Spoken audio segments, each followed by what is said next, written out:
hell, heck no. There's somebody out there just like, No, there's nobody in my house that's in my truck but me.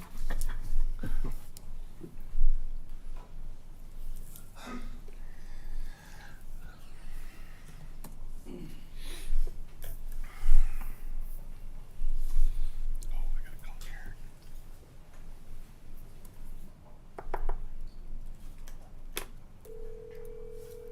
Oh, it stinks. Hello? Hey Karen, I got you on speaker. Okay. We're just ready to start here, so hopefully it's not too loud. Okay. Super. Thanks, Dave. Alright. We'll call to order the regularly scheduled board meeting of USD 464 for Monday, January 9th. At this time, please join me in the Pledge of Allegiance.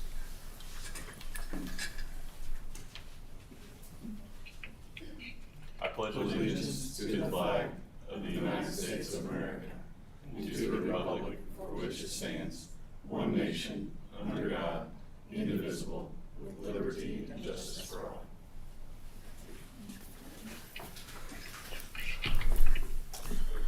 I'm gonna put you on mute, Karen.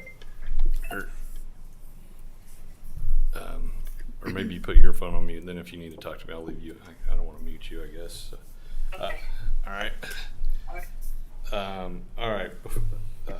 Moving to item 1.3, we have two items to amend the agenda with. We need to either have officer elections or table that to July, and then the board policy updates. Lauren and Drew were able to get through that today, and we have basically adoption of KSBs with one minor tweak. So I would have moved that we approve the agenda with amending, adding item 1.4 board and officer elections, push down the other items 1.4 through 1. I don't know, whatever they are, 1.7, and then add item 5.5 under action items of KSB policy updates. Is there a second? Second. All in favor, please raise your right hand. Karen? Aye. Aye. All right. Motion passed 5-0. All right. That would put us to, sorry folks that are here to present. In terms of board and officer elections is required by the state that we have to look at this in January, but we've historically just done those on July. So, and it's also has to do with our meeting dates. So unless somebody's really wants this gavel, I would move to table election of board officers and the board meeting dates until the July 2023 board meeting. Is there a second? Second. All in favor, raise your right hand. Karen? Aye. All right, motion carried. With that, we'll get into the presentations. I guess now it'd be 1.5, the calendar committee.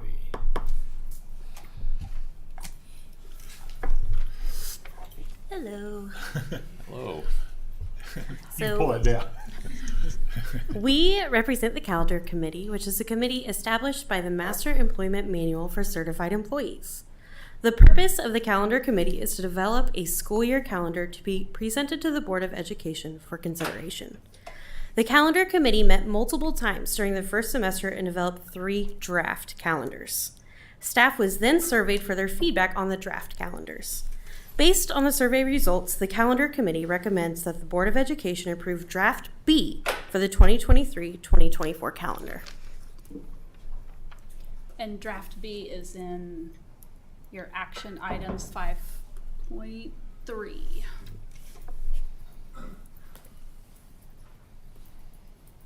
Is that the one with the 1 week at Thanksgiving adjusted? Yes. And then is it the same? My only real question was, I know is it the minimum state number of days or? Oh, yes. All of the drafts, before we sent them out for a survey, all of the drafts met all of the recommendations or all of the requirements. So we have over the minimum number of days or number of hours. We have the correct number of days for staff and for students. I mean, the only thing I have to ask with that is, I know when we had we were having dialogue at negotiations about adding days to the contract and how that would impact things. I mean, would that not go, if we'd negotiate that next spring and then it would hit the next calendar probably? We didn't put that in this specific calendar. You know, we had several discussions. Yeah. In order to add days, that's not a calendar committee, that's a negotiations thing. But since Tanya has to send the calendar off before we do negotiations, we would need to address it in negotiations, possibly with a memorandum of understanding or something of that nature, so that it was implied that it would take place with the next calendar. But in order for her to fulfill her No. duties, we can't do that. Yeah, we can't get the cart ahead of the horse, but I just like, I guess Correct. still if there was room for the Correct. negotiations or whatever. Yeah. And this doesn't change any student contact days, anything like that. It just shifts them around. So it's exactly the same number. Doesn't cost a dime, just a shift in days according to what the committee thought was best for students. I mean, I'm sure these people want to leave before the action item, but so is there any other questions from board members on that? How's it aligned with what other districts do? Well, I can speak to, we discussed this too. You know, one of our goals is, you know, we share staff with Baser. So one thing that this calendar does do is move the start of our day to the same day as Baser, which is very helpful for staff. It also puts 2 of our PD days that align with Baser's so that those staffs can participate in that and they don't feel torn between the schools. Baser also has a longer contract than us, so by us being out at Thanksgiving, they still have days to fulfill because they're on that contract. So it should not impact that at all.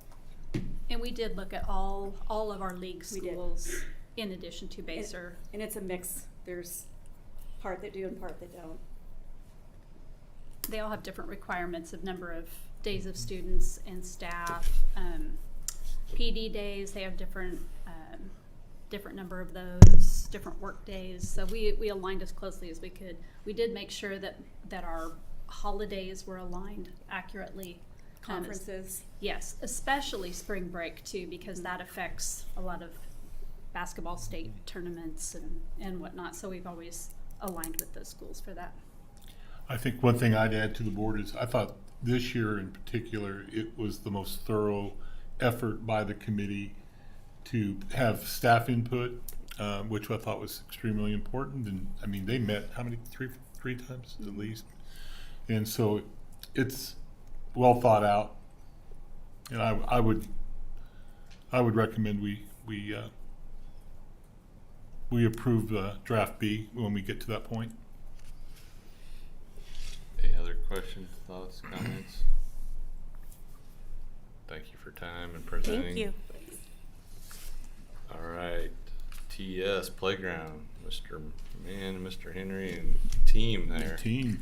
We Well, got us actually, outnumbered tonight. thank you guys for hearing us. I'm going to turn it over to one of our committee members, and she's going to kind of lay it out before the second part of our presentation. So we'll just do that when she gets up.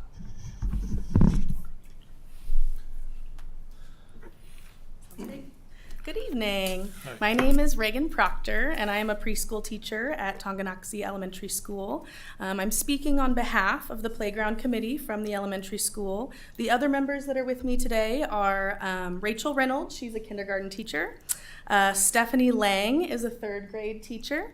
And Tina Breedlove is a 5th grade teacher. Kim Robinson is a secretary at our school, and she's not able to make it this evening, but she's been a part of our committee meetings. And then, of course, Mr. Henry and Mr. Mann have been a member of these meetings. We've also had input from Mr. Loomis as well as Mr. Feldkamp. And so I am a member of the building leadership team at Tonganoxie Elementary School. I also had the opportunity last year to be a member of the scheduling committee, and then this year I'm a member of the playground committee. So we've had a lot of opportunity to have discussions with my coworkers and with the staff at our building about the playground. And during all of that discussion and all of that conversation. This committee has met a total of 5 times since September. And our goal as we kind of had these discussions, we realized there was 3 main things that we wanted to address, 3 needs that were kind of the most important or the highest priority. So the first one is safety. Of course, we all know that is always our highest priority. We want to make sure that our playground is extremely safe for all students who might be accessing it. The second goal is accessibility. We wanted to make sure that our playground was age appropriate for all of the grades that would be using it, as well as accessible to any student, regardless of their motor abilities or their age. And accessibility also includes that we wanted to make sure that our playground would be accessible for a long time. We know that our building has the potential to grow, and we wanted to make sure that whatever our proposal was met that goal as well. The third goal that I will be addressing is flexibility of scheduling. And so being on the scheduling committee and a member of the building leadership team, we recognized that our schedule for a building as large as ours is very tight and very rigid. And there were moments where instruction was not being delivered possibly as effectively as it could have been because we were locked into these specific blocks of time or sessions on the playground depending on the grade that the child was in. And so our goal could be met by creating these two separate playground spaces that would have an area for younger students as well as an area for older students, and would allow two grades to be out on our large playground at the same time, which would create quite a bit of flexibility and efficiency in our instructional delivery. As our schedule opens up and provides more opportunities, that allows members like Title or special education to have more opportunities to directly impact students. So to talk a little bit about the process, we started meeting in September, and like I said, we had a lot of discussions. We looked at a lot of catalogs. We viewed images from all across Kansas of different playgrounds that had been created, and we wanted to make sure that, again, we had that safe, age-appropriate playground that could be utilized by all students at our building. And so we reached out to several different vendors. We met with 4 different organizations, and all of them were members of the Greenbush approved vendor list. And from that day where we got to see all of these different capability presentations, we decided that we felt like Julie Scott from AB Creative was the best fit for our goals. And so we met with Julie Scott as a team and kind of talked about what our needs were and what our wants were. And so we kind of started with the fact that we had this large structure removed from our playground. There was kind of a 3-slide structure that had been damaged and was no longer safe and needed to be removed. And so we let her know that replacing that structure was one of our highest priorities. And then kind of next on the level was removing the mulch from our playground so that we could improve the drainage system that's out there, as well as put down some turf and provide, and then the third area that we kind of emphasized for her was increasing some shade. You guys, I'm sure, know it gets hot in the beginning and ending months of the school year, and we felt like we could provide that for our staff and our students to have some shaded areas on the playground. And so, in just a few minutes, I will be introducing Ms. Scott to come up and show you kind of some visuals of what we have been worked on, or what we have been working on, and to give you some more details about the project. Our committee is recommending that we also expand that playground area to include multiple 2 separate areas for students to play that would be differentiated by age, so that they're more appropriate for each grade levels that would be using them. And so we felt that Julie's proposal not only met all of our goals, but also went above and beyond. We're excited about it because it has inviting aesthetics. It looks fun and exciting to be out there. It also includes a multifaceted approach that integrates reading and math and science and lots of concepts that students would already be learning about or be exposed to in their classroom. And so because of those factors, we feel that it'd be extremely engaging for students on the playground, and that all of those needs could be met by this proposal. And so we as a committee believe that an investment in this playground is an investment in our students and our staff at our building. So thank you so much for listening, and I would be happy to turn it over to Julie Scott. Can we ask some questions on that, on the Absolutely. driving factors there? Yeah. So I'm interested to know some examples of, situations because of the scheduling constraint. Sure. Things that you would like to be able to do that you just, because of those constraints, you can't do them today. Absolutely. So, for instance, when I was on that scheduling committee, one of the things that kind of kept coming up over and over and over again was the idea that there may be better or more effective places to move things around, and that there was no way to make it work with the blocks of chunks of time that people had to be on the playground. So, for example, one of those was the 5th grade team, I believe, wanted to move their social studies time so that it was not overlapping with the allotted time when the band director was coming over to work with those band students. And so, of course, we were able to make some flexibility and some adjustments, but what it really came down to is that their recess time was inhibiting the movement of that part of their schedule to allow more opportunity for band participation. I know I've also heard quite a bit from the title team of wanting more time to pull students. Right now they're pulling students in somewhat of larger groups, and they'd like to pull them in even smaller groups, which of course is going to take more time. And so they don't want those students missing lunch. They don't want those students missing recess or any of those important parts of the day. So having some flexibility in the schedule would give them more time to pull smaller groups of students, which would be a more effective way to deliver their instruction. Okay, great, thank you. Absolutely. Any other questions? You want to see the visuals. They're the best part.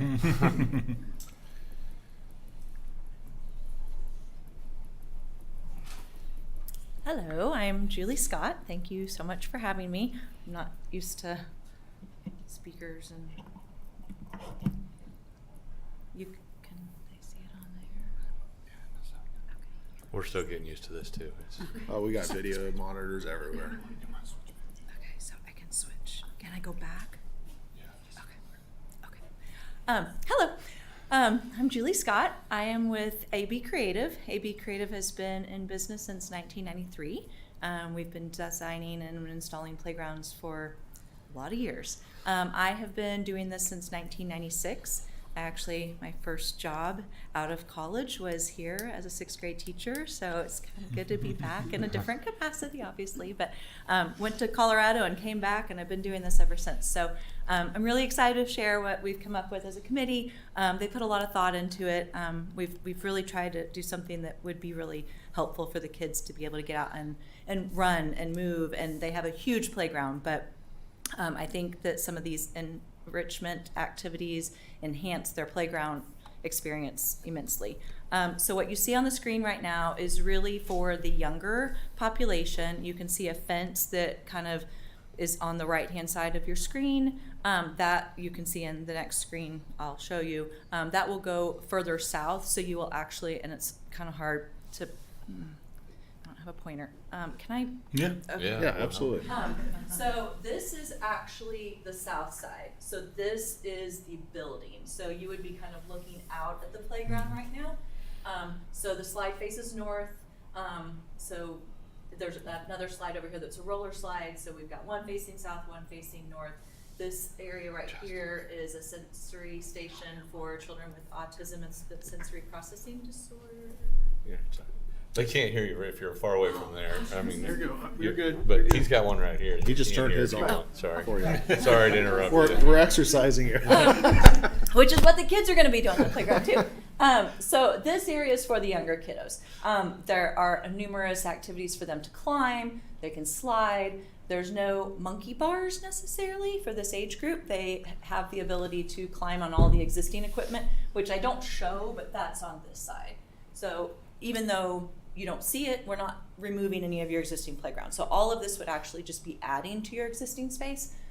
There is a music area over there where we've got some benches with a shade canopy. There's a shade canopy over the structure, but there's a nice little area for the kiddos to be able to just get away if they want to, play some music with their friends. All of the surfacing is accessible, so they would have access to everything on this entire side. On the proposal, we would actually be removing your existing surfacing. There were some concerns with some seams and some safety hazards, so we would be removing all of the existing turf, so all of the turf would all be the exact same. So it would all be fresh and new and inviting.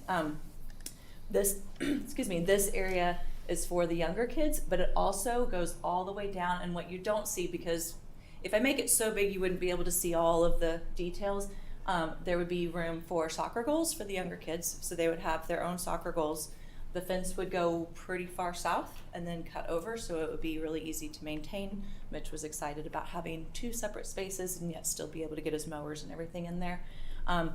The area, there's concrete you can see right here. One of the major concerns, it's been really wet, and when we went out there, the kids weren't allowed to go out into the grass because of the moisture.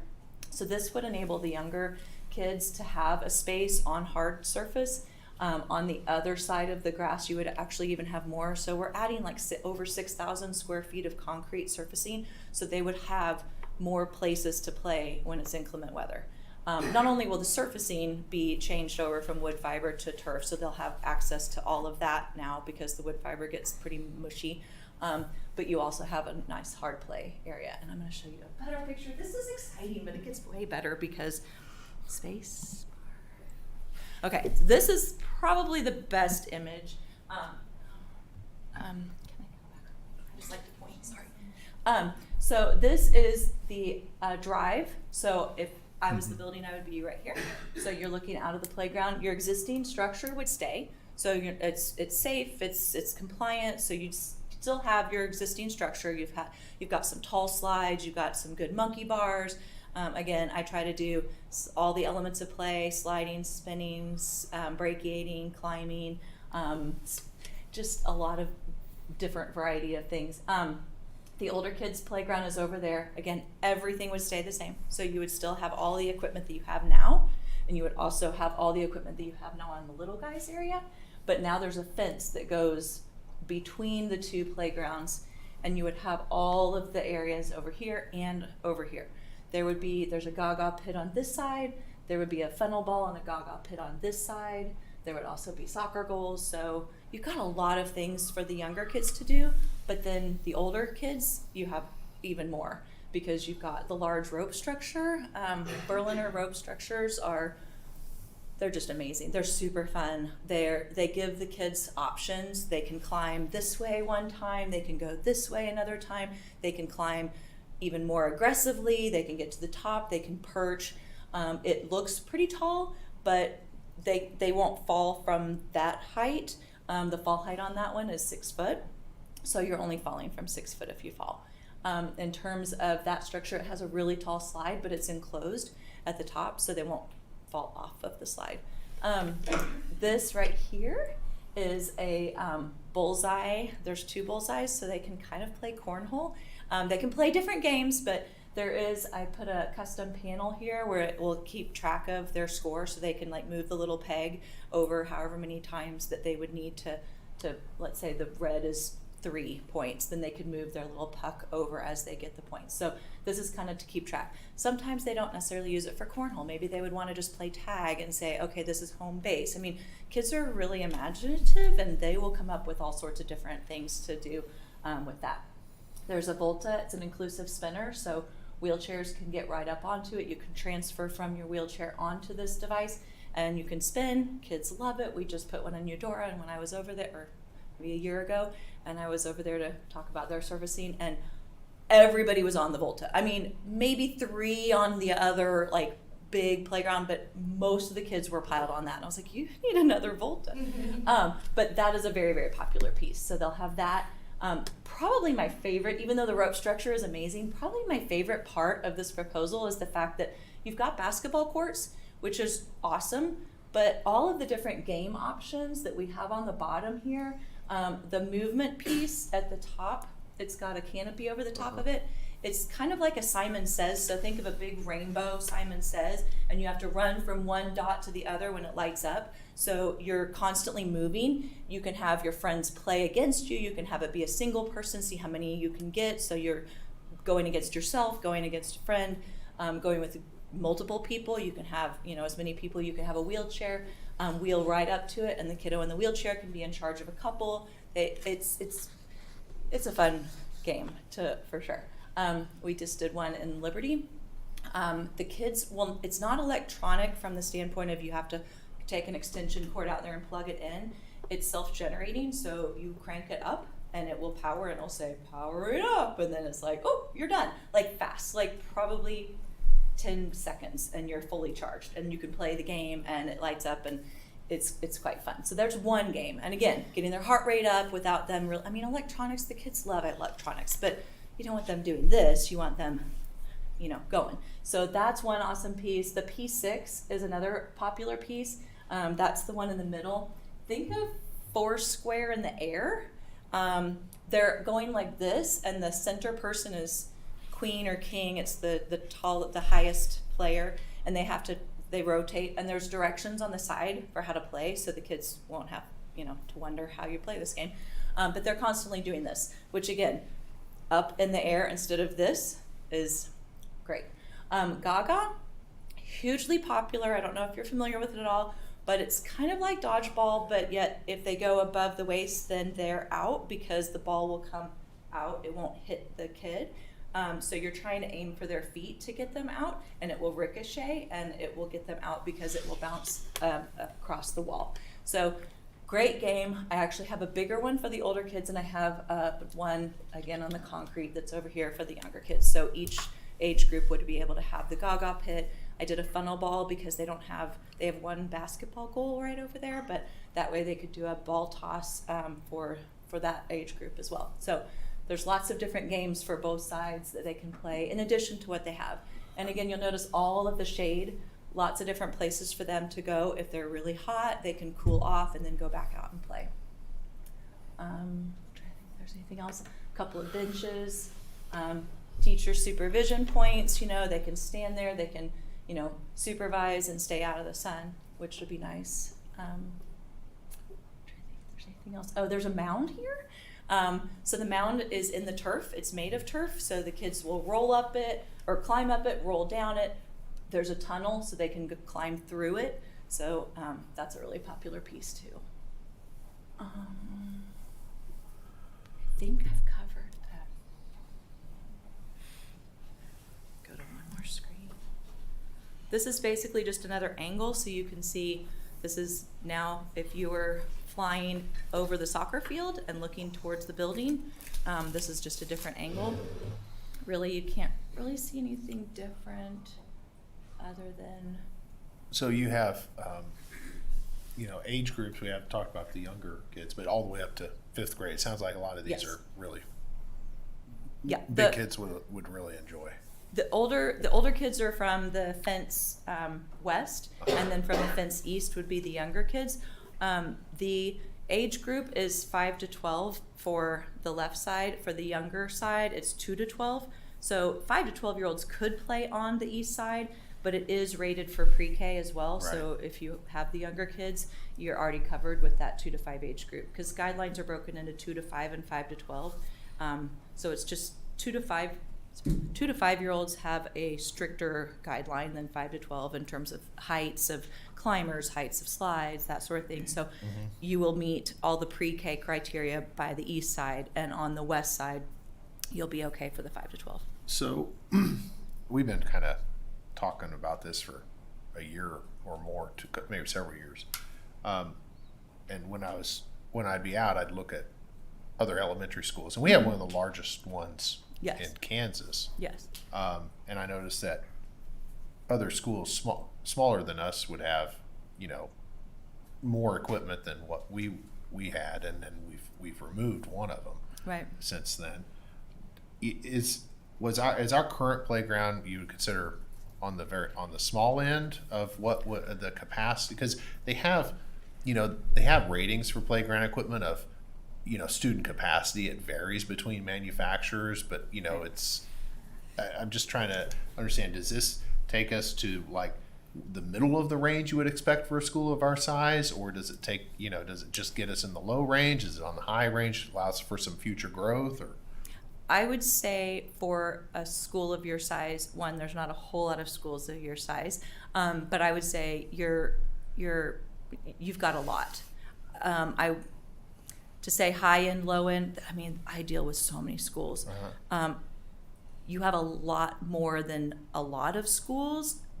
Can I say that you have more equipment? You will have more equipment than every school out there that's your size? I don't know. I would say of the ones that I deal with, yes, I would say the amount of equipment that you have for a school your size would be on the high end. right now? or For after projected. if we were to do If you this? were to do this. Oh, right now, no, I would say you don't have a lot. Yeah. You have an existing structure in that middle area, but really that middle area is just that existing structure, and then you've got that spiral slide, and you're going to be able to use more space for that space. You're going to have much more play with this, because what you have right now is from here to here. So all of this is basically one structure and one spiral slide in that whole area. So now, or you would have a large rope structure, you'd have all sorts of games, you would be expanding it to the south. So yes, it would be expanding the area, but you'd have the existing structure, the big rope structure, the spinner, the cornhole, and the pre-K area, all in that same space that right now you basically just have the spiral slide going. Just the existing structure and that spiral slide. So you're putting a lot more equipment in Yeah. that same space. Yeah, I was just trying to think about, like, you know, if you were to do this, then would you forecast a need based upon the future? We expect it to keep growing year over I think year. you'll You be know, covered. I mean, I can't say 10 Yeah. years from now if you're double the student population. well, we won't be done. Well, I'm just saying, if for some reason you do To- like something I crazy, think it's 20-30%, I something like think that. you'll maybe. be fine. Yeah. You've got a lot of play space in terms of the grass area. So you have your two existing playgrounds. You're adding the other turf area, plus you're adding the concrete area, plus you're adding more things for them to be able to do, and you're dividing the two. So you're having the younger kids and the older kids. You're going to have a lot more play function out of this, even with adding 20%. What kind of maintenance, annual maintenance, and lifespan do you expect with stuff like this? I would say probably 20 years for the equipment. It's hard to say. The warranty alone is 15, so you know you're going to be fine for at least 15 years. But beyond that, it'll probably even last longer than that. It just will depend on, okay, are we to the point where we're just kind of tired of it? That's where most people are. It's not so much that it's falling apart. It's, I think I'm just ready for something new. I saw this new cool rope structure. I want this instead of a post and platform type structure. So really, most of the time, it's due to we're just ready for something different. Yeah. I Most think Is of the time. equipment shading, is the shading, is it hard surface or is that some kind of a material? I mean, because I guess I was kind of curious what that is and the The sh- lifespan of it. The shade fabric is, it's fabric, it's not metal. So that will probably, I would say more like 10 versus the equipment. But you're only replacing, if you ever had to replace, you're only replacing the fabric, so the cost isn't significant compared to the actual frame that holds the canopy up. So I would recommend taking them down in the wintertime. That's going to prolong the life of the shade for sure.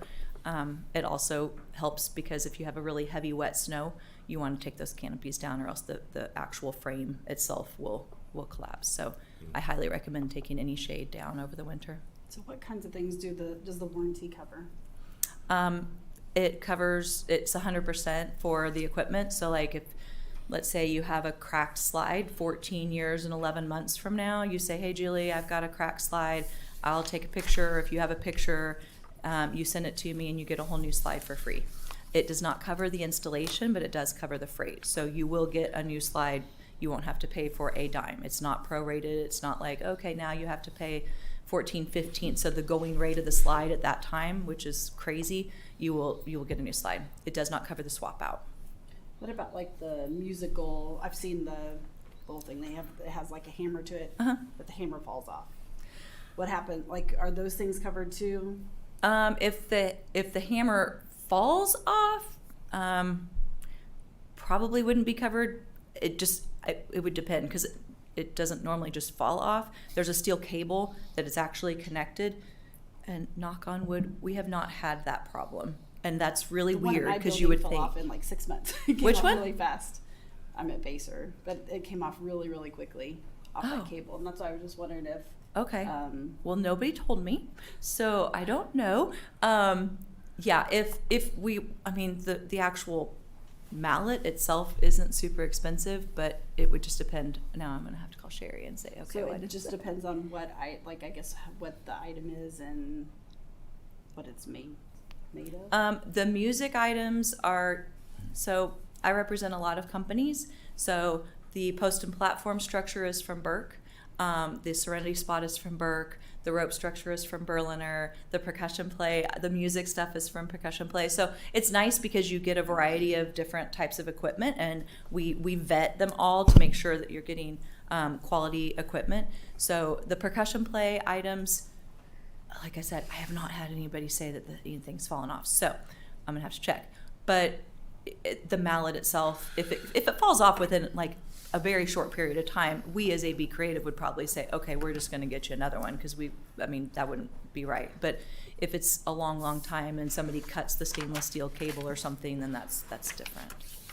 So I don't know if that answers your question. No? Yeah. I don't know how it came off. Oh, okay. Any other questions at this point?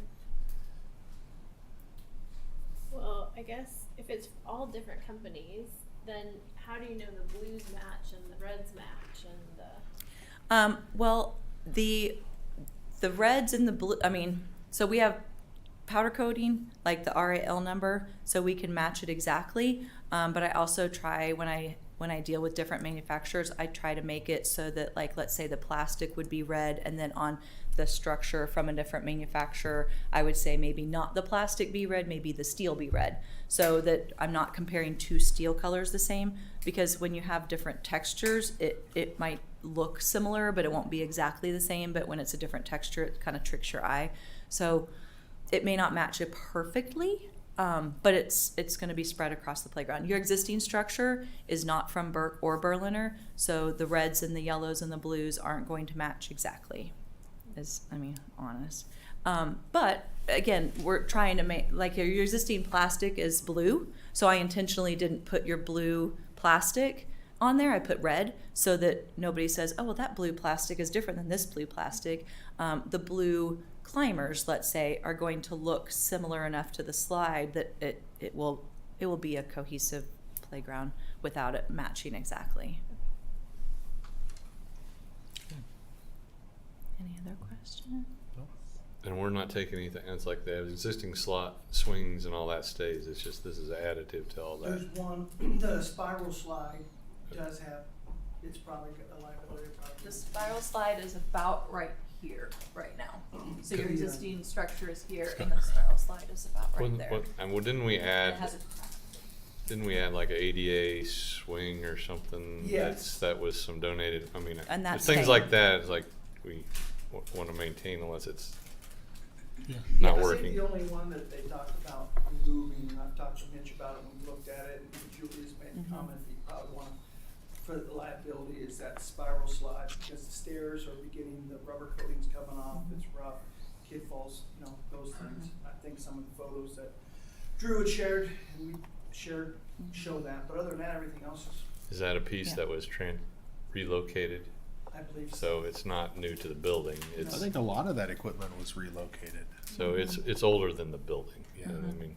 Yes. And Well, some more. of the new, stuff on the current, I guess it'd be on the east side, I believe that was put in because the company that put it in, they have a tag on there that tells you when it was installed, and it'll give you a date on it, so, I don't know, it's place, I got hit or maybe compan, so every piece out there that compan put in, you can find a plate that says, this is the date, this is the serial number, so it's easy to access for that. Yes. Oh, one thing on the mulch. Mhm. When I've been out there, I know that if I remember right, we get like a truck load or something like before Correct. school starts, and then it gets tracked down. in. Is that an issue where, because you can definitely see it getting tracked across the pavement as kicked out and then tracked it. Does it come into the building? Is that an issue or? Yes. Absolutely. Right now, there are some areas that it's so padded down because of the rain and the snow that it's wet, so there's a lot of mud areas that the kids will try to avoid but still go through, so mud has also been a factor. Mine usually go straight for it. We try to steer them away, but it doesn't always work. Lately, mud is in our building, variables. Okay. But will the turf have the stuff like the football field, the little black dots? Because that follows you home too. Yeah. The sports turf is completely different than this turf. I believe even the turf that you have on your two east and west existing playgrounds, same thing. It's in the thatch layer, so the blades, it's basically just to hold the blades up. It's not for anything to weigh it down, whereas the sports turf is a weight thing. You're trying to get that turf to stay down. So the pounds per square foot are completely different. You won't see it. You won't notice it. I promise you, if you have any black crumbs in your building, call me because I won't believe it. It's way down in the thatch layer. I just checked in this lane, we don't have black road in our building right now. Just mud. Just And I'm going to go back to that slide real quickly. The spiral slide, not only the stairs, but there's a significant crack in the actual plastic slide itself where it attaches to that post. So the structural integrity of that slide, that's what I'm more concerned about, honestly, even than the coating. So just shameless plug for getting rid of that spiral slide or replacing the slide at least or something. So. Comments from the board, or throw it back to you guys. I don't know if there's more, Well, I or think- what's our next steps, or Just talking about numbers with Mr. Feldkamp, and then however you guys wanna proceed after that, we really just wanna, the ladies have done a lot of work, they've spent a lot of time, and they're really looking at it from a kid's, lens, and I think it would be very beneficial to have them besides the school, and as if we're looking at growth down the road, and, so, I don't think you're gonna get anything but support from the ladies on the committee, but I think the next step is for you guys to see what the cost is and then move on from there. Okay. I think from our and overall, maybe with some options might not hurt. Julie can speak we're to pretty. that, she can give you numbers on whatever you want, from, like, when we started, we were looking at the area with the mulch, getting a new play structure, we're looking at the other needs and visiting with Julie and seeing what we could do, and, I think she can break it down to any way that you want it, whatever you wanna either add on or whatever you wanna do. And then what are we what were you thinking? Were you thinking some kind of presentation next month? Ordering stuff, getting installed for like a next That's what I school was- year type thing. What's the turnaround on all In our that? conversation, she said it's starting to get locked in for her contractors to come and do it. Last time I talked, she was speak that if we got everything by May, everything works out well, could possibly have it by the start of the year. No, we need to have this officially approved by no later than next month. I would very much like to have an order, and I'm not trying to rush you. Again, I want to make sure that it's right for whatever you want. This will give you room for growth.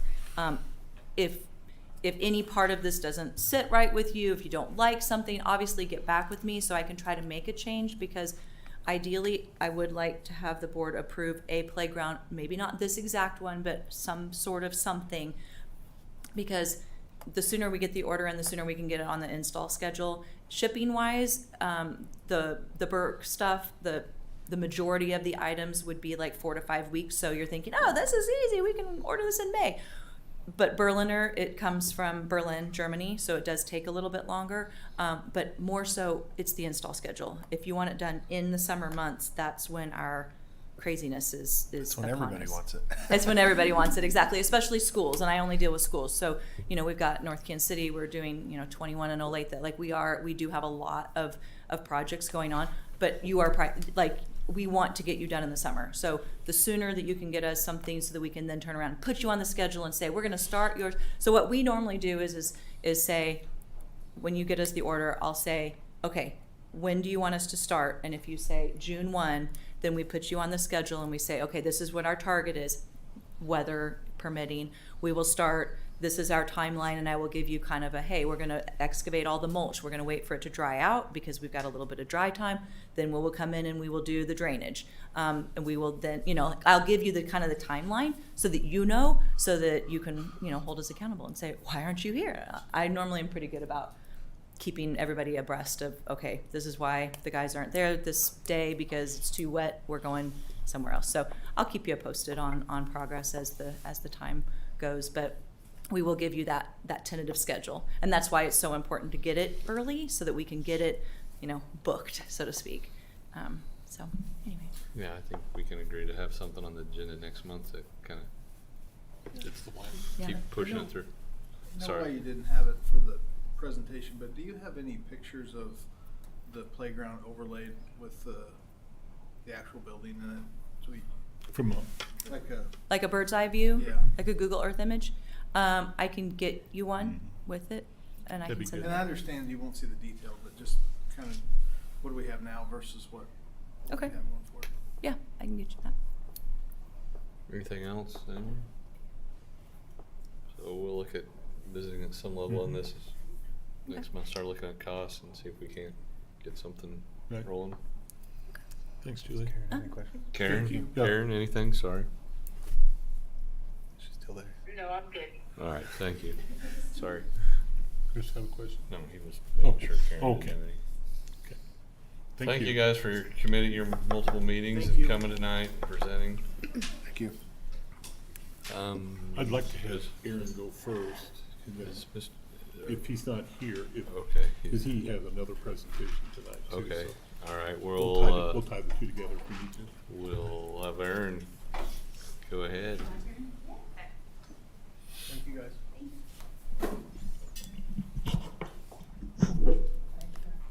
And then Forrest, if Brad doesn't get here, then we may have you put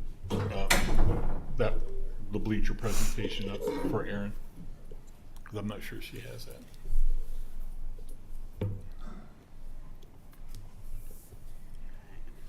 Plugged in here.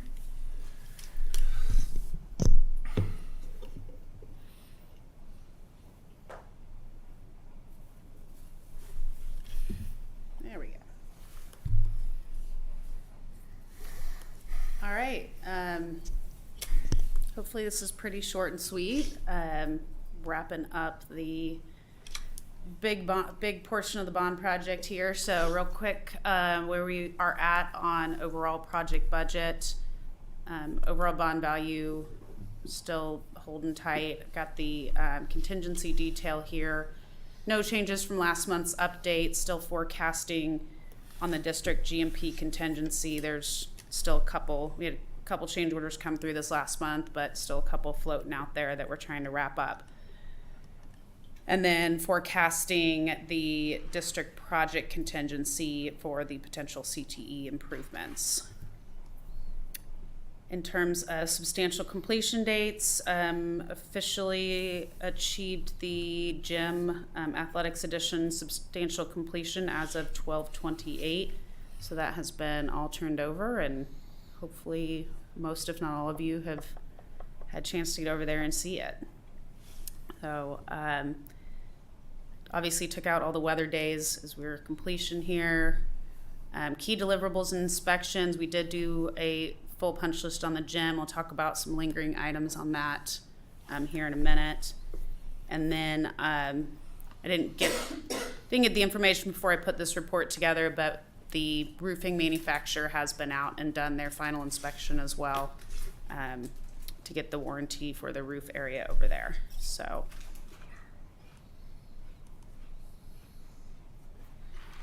going into couple closeout items, punch list. So as I said, all the punch lists have been performed. I've got a list. We've gone through and rewalked some of that list. There are still some minor issues lingering on the gym, as there will be for a few weeks. The bigger issues that I believe most of you probably already know about are the gym lighting, the gym floor finish, and there were some shower draining issues. So the gym lighting has been resolved. I was just over there this afternoon. Looks all good. They came out and did the controls programming, so the lighting levels are where they should be now. On the gym floor finish, there was just an issue with the finish coat on the gym floor. Acme, who is McCown Gordon's subcontractor, been in touch with them. Still trying to get their manufacturer out to physically look at it, but they have acknowledged the issue. They are running some quality tests, samples in their shop, because they want to play around with the product to make sure that when they come out to fix it, it doesn't happen again. So they're kind of doing that due diligence in the background, and then we'll look to the district to schedule the appropriate time to come in and refinish that. And that's not just spot, they're just gonna refinish the entire, not to the walls, but the court area, right? Yeah, all the painted areas. Yeah.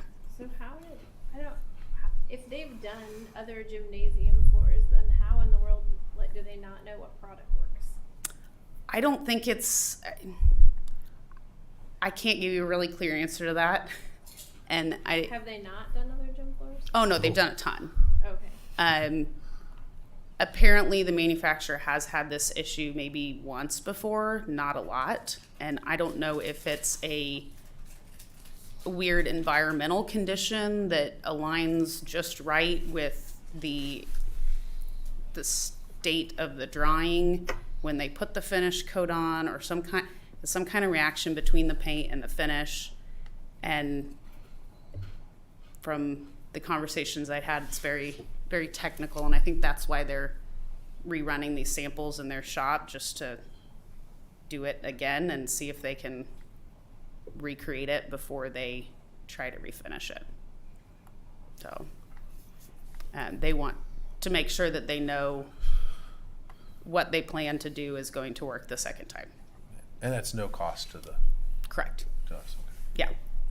Yeah. No, I mean, everybody's acknowledged what that it's not right, and they're working to fix it as best they can. So. Real quick, Aaron. Yeah. On the lighting, what was the situation with the lighting? How was it? There was a pinched wire or something that wasn't allowing some of the There was actually crossed. a couple of Yeah. wires that were crossed, Yeah. and they found them. They went through every one of them. Yeah. So it was just affecting how much output they were? Yes, and it was affecting the controller. The ability couldn't to program the adjust it. controls. Like I said, I was in there today, and it's perfect. Yeah. And they've got zones set up, so there's, a game time zone and a wrestling meet zone, and you just press one button and the lights do what Considerably brighter. what the staff programmed them to do. So, other than that, we will be working through, some punch list items, some last minute changes, waiting on some materials to come in. I do expect, as far as closing out McCown Gordon's contract for the bond project, I do expect that to go at least through the end of February. There will be a reconciliation of their guaranteed maximum price contract. I probably won't expect that till at least March, depending on this floor fix and how that shakes out and the timing. The final closeout might be a little later than that, but we'll keep tracking that. Where that TV went out. What was the shower drain? Oh, sorry. Yeah, shower draining. Working with DLR on that. The locker room showers, the shower head on them, the angle that the water comes out, the water is not staying in the shower area. So, working on a modification to that shower head so that the water stays in the shower and not in the bathroom part of the locker room. So,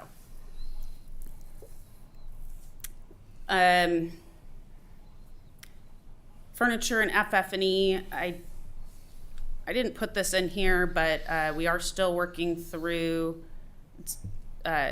some of the AV programming in the gym, the audiovisual programming. Some of that couldn't be done while the floor was drying, so they've just gotten back in there. They're trying to get that all straightened out. So still work in progress, but will be done by the open house next week. I will be back out tomorrow morning meeting Scott Rice to do a final furniture punch list, but it is all set in place. Everything is good. I think staff did point out one minor damage issue on something in the choir room, but other than that, I think it all looks really good. The chairs are red, not orange. So. Right, moving on to the CTE classroom improvement project bidding. We discussed this at the last board meeting. The RFQ, kind of the first phase of that procurement process, was issued on January 3rd, so that is out. Responses are due by the 16th. I've heard from 3 contractors so far and have reached out to a 4th, but have not heard back from them yet. That's kind of where we are as of today. But that is out there publicly for anybody to respond to. So once those responses to RFQs are received, we'll go through and evaluate those and bring that to the board. I just discussed with Lauren that we need to discuss whether there's a special board meeting or how that recommendation gets approved by the board, but would like to have that selection, that shortlist recommendation by the 23rd, and then we'll turn around and send out the second phase, which is the actual RFP, to those shortlisted candidates. Is that something we could do as a committee, or does it take a full board action? We need to have a, The statute vote. does say committee. but we have to have 4. Yeah, So we just Same have a thing. special meeting. Same thing. We have to have a quorum. yeah. But if we could set something up for that week of, later in that week of the 16th, sometime before the 23rd. So we can follow up on that, but just want to put that out there because it is kind of a tight timeline to get that RFP then sent out, give the shortlisted candidates time to respond, and then bring the final, bring those RFPs to the February board meeting for interviews and final selection. So, when you get it on the 16th, are you gonna then have like a evaluation or some type of thing to, how many days do you think that'll take? for you to go through I that? should be able to do it in a day or two. Okay. Have enough time to sit down and actually read them. And then I can't remember if it's 3 or 4. If you don't get more than 4 responses, then you have to shortlist all of them. It's either 3 or 4. So Okay, so if we get 4, then there really if you get isn't- 4, then there's really nothing to discuss. And Okay. then you shortlist them all. I can't remember if it's 3 or 4 though. I'd have to reread it. Okay. Well, if I'll- everyone kind of keeps their calendars, I mean, something late in that week, Thursday or Friday. Yeah. Thursday maybe better than Fridays. And we could do, A remote or Remote. a We could do- virtual. Yeah, we could do virtual. yeah. Yeah. It shouldn't be, I mean, this is the qualifications, so it's less data to actually comb through than the final RFP, which will be more, detailed and specific. So then, yes, if everything goes according to schedule, the February board meeting, we would need to set aside time to conduct executive session, or if you guys choose to, a separate special board meeting to conduct interviews and to make that final selection For each contractor, or for the shortlisted ones. So, 3, probably 3, maybe 4. Yeah, it's been a while since I did that. I'll come in and do a Yeah. presentation, yeah. I mean, would it be better if we had did that on a different Board night. night, different? Depends on I mean, how are we long you talk- guys want to burn the midnight We're oil. already talking about a meeting for Have a special board meeting to go over the, educational stuff. the data. We'll see what else we have on the Okay. February meeting and see if we can just do it all then. No problem. All right, and then CTE classroom improvement, FF&E. You should have all received the Scott Rice quote for the furniture. I'll just pull up here. So the areas highlighted in blue are in the quote to receive the furniture that you see there. I kind of summarized in my report when we looked at this a year ago. The last kind of budget we got from Scott Rice was actually in December of 2021. Yeah. At that time, we were estimating $80,000 for this furniture. The quote we just received is $130,000, so it is a significant difference. That really is comprised of a couple things. The classrooms, the $80,000 budget was based on about $20,000 per classroom, 4 classrooms, which was pretty much what the budget was for a standard classroom in the high school expansion. When we came back and re-looked at this, these CT classrooms had actually grown in size, so we added more tables and chairs to meet the current classroom size. We also fitted out a couple more of these offices that the teachers use and are pretty cobbled together right now with tables and chairs and different things. So all of the furniture that is in this quote is exactly the same or comparable to what was provided to the classrooms in the high school expansion. Otto has a butcher block counter and just some of the standard desks that the other classrooms have. The ag classrooms get the Trespa science tabletop, which is similar to the science classrooms in the expansion. All the teachers' desks and chairs are the same. Another thing that kind of made this budget go up a bit was some ancillary storage cabinets. So there's a couple of these storage cabinets in the ag, as well as in a couple of the teachers, in that teacher's workstation area.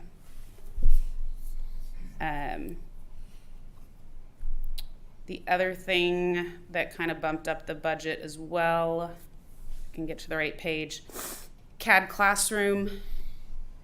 After discussing more with the teacher, we have these, they're using old drafting tables right now. Obviously now the CAD class is less, big papers and all computers, but they still wanted to have workspace for the kids to sketch and do handwork while having their CAD stuff on the computers. So we added monitor arms to the design so that the monitors can be up off the table and allow that whole workspace. There's also, you don't see it in this image, but the quote also includes a mount underneath the table to hold the actual CPU of the computer, so it's not sitting on the floor, so it's held up off the floor. So those are some things that added to the budget from that budget they put together back in 2021. I have a quick question. Yeah. So those look like 3 tables just slid together. So if you want to slide them apart, you can, or can you not because of the wiring? You can, but you cannot. Yes, they are linked together from a wiring. They're all wired from the wall. So it's not as easy as just moving it whenever you want to, but if the way you use the room changed, you could move them. You just have to rewire them. And they have to be we have wireless capabilities, so you can't do that in CAD. Not in CAD. Okay. Yeah, So they have to be The only hardwired. reason I'm asking is because we just went through COVID, right? So I feel like a setup like this is not flexible if something else like that we have to accommodate comes up. You can move them. You would just have to move the data and power with them. But they'd still have to be attached. You'd have to have To a different wall. additional wiring is what you'd have to have. Yeah. I mean, the room there's not a whole lot of room in the room to move them. But like, say you wanted to take 2 tables off this end and push them over to this wall and have space in between them. You could do that. You would just have to move your data and power over to this wall. Would it make sense to set that, when you're doing the wiring, to set that up so you can just do that. Like, it's not something that then you have to bring in a construction crew to set up. I see what Maybe you're I haven't- saying. Maybe it's No, a no, crazy no. thought. I just It's not a crazy Cheaper now thought. than it is Right. later. Yeah. right. I think it's totally doable. That is not in, it's not in the current design from a, electrical and IT standpoint, so it would have to be added to the cost of the construction work. But, yeah.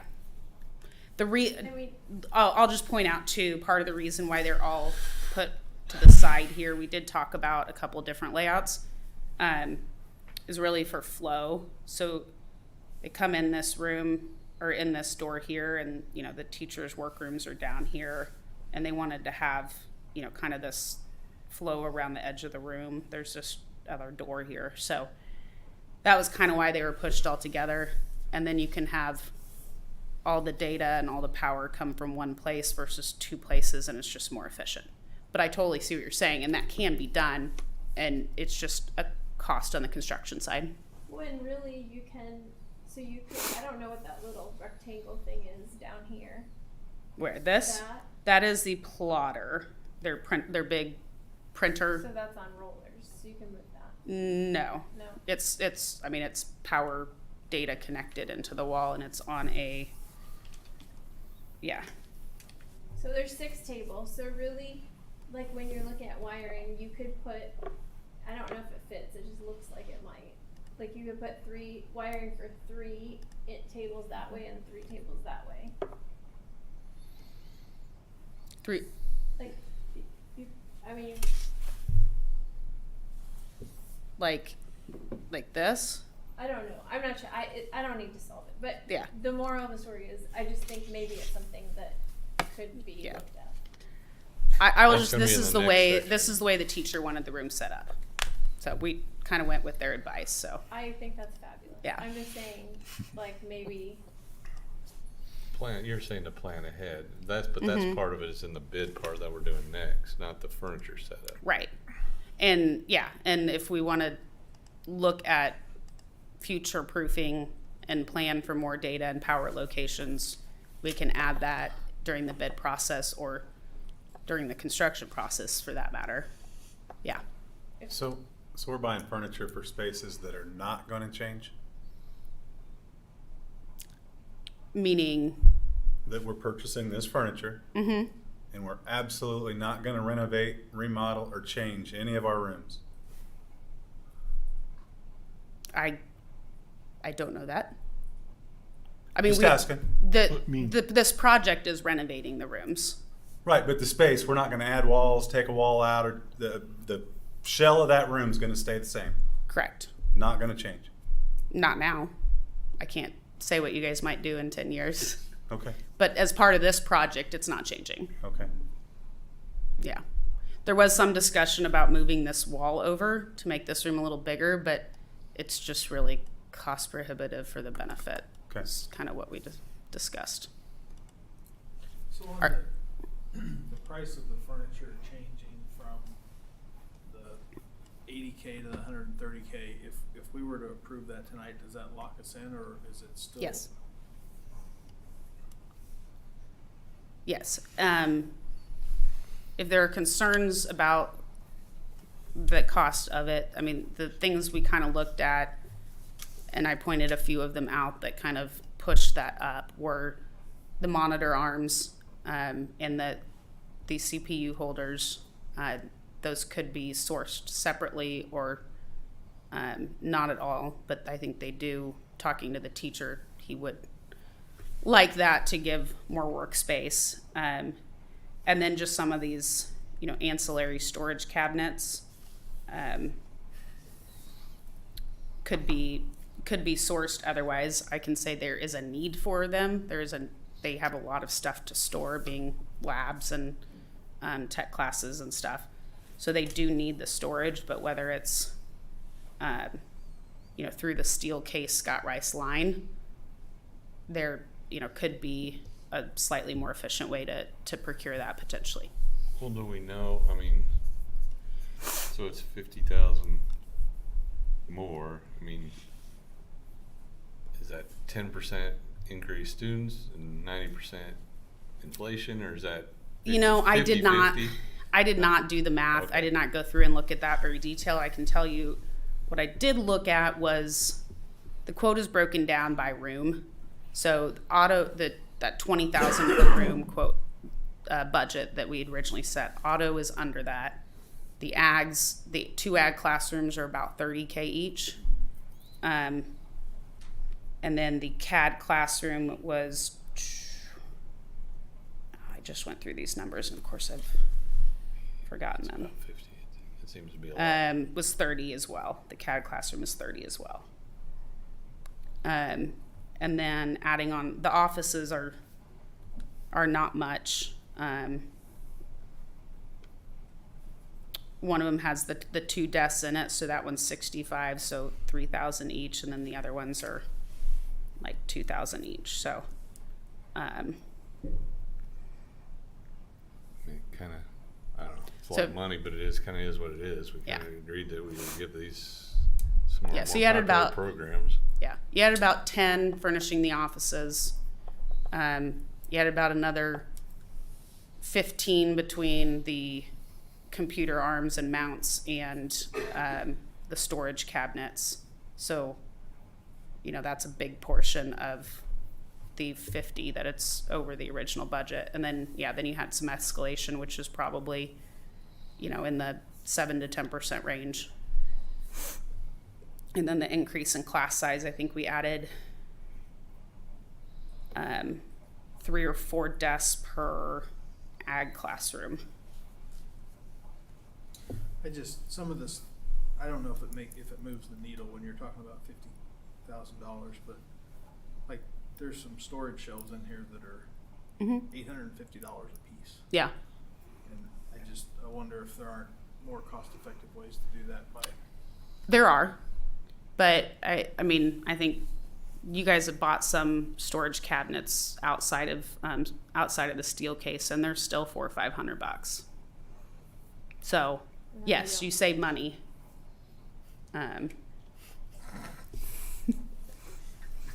But I'll send you my property tax bill and you can make it back. yeah, I mean, we're talking good metal. You know, they're lab classrooms. They're pretty tough on their stuff out there. But to answer your question, yes, there are more efficient ways to purchase that. But from what I've seen, there's still, you might save a couple $100 per cabinet, which is, I mean, a couple $100. So, and that's a totally okay thing to do too. Then we'd have to go get another quote from, from one of the direct vendors through Greenbush or something, and get those ordered separately. So that is an option.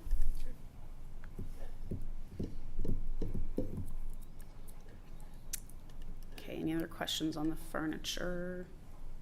All right. The last thing I had was project design enhancements on the fence that we talked about. I met Cody out there again today. We walked around, measured all the fences, talked about kind of the entry turnstiles. They're just keeping cars and bikes out. So we're gonna get those added to the notes and get that out to bid hopefully this week. So we'll send it out, get some bids back. If we can get a hold of people and get good feedback and responses, we'll have those to review in February as well.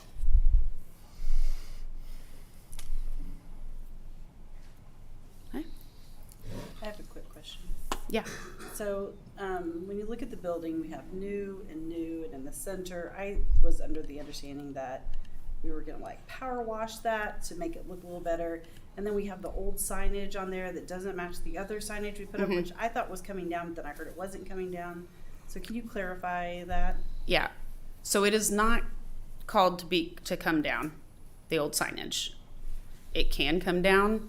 I think the concern with taking it down was if you would ever be able to eliminate the outline from years of weathering, color difference in the stone. So after last board meeting, we went back and talked about it a little bit, and that was kind of the conversation of why they didn't call for it to be taken down. As far as power washing, yes, I think we're waiting for, Mitch was going to do that directly, I believe. Just so when all the dust settles and, you know, all the construction equipment is officially out and it's not freezing, Mitch does plan to power wash some of that older brick out there, out front. Any other questions right now? Maybe I missed this, but did we talk about more lighting here?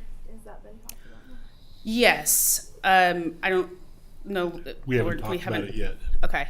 Did a little bit of investigation through DLR.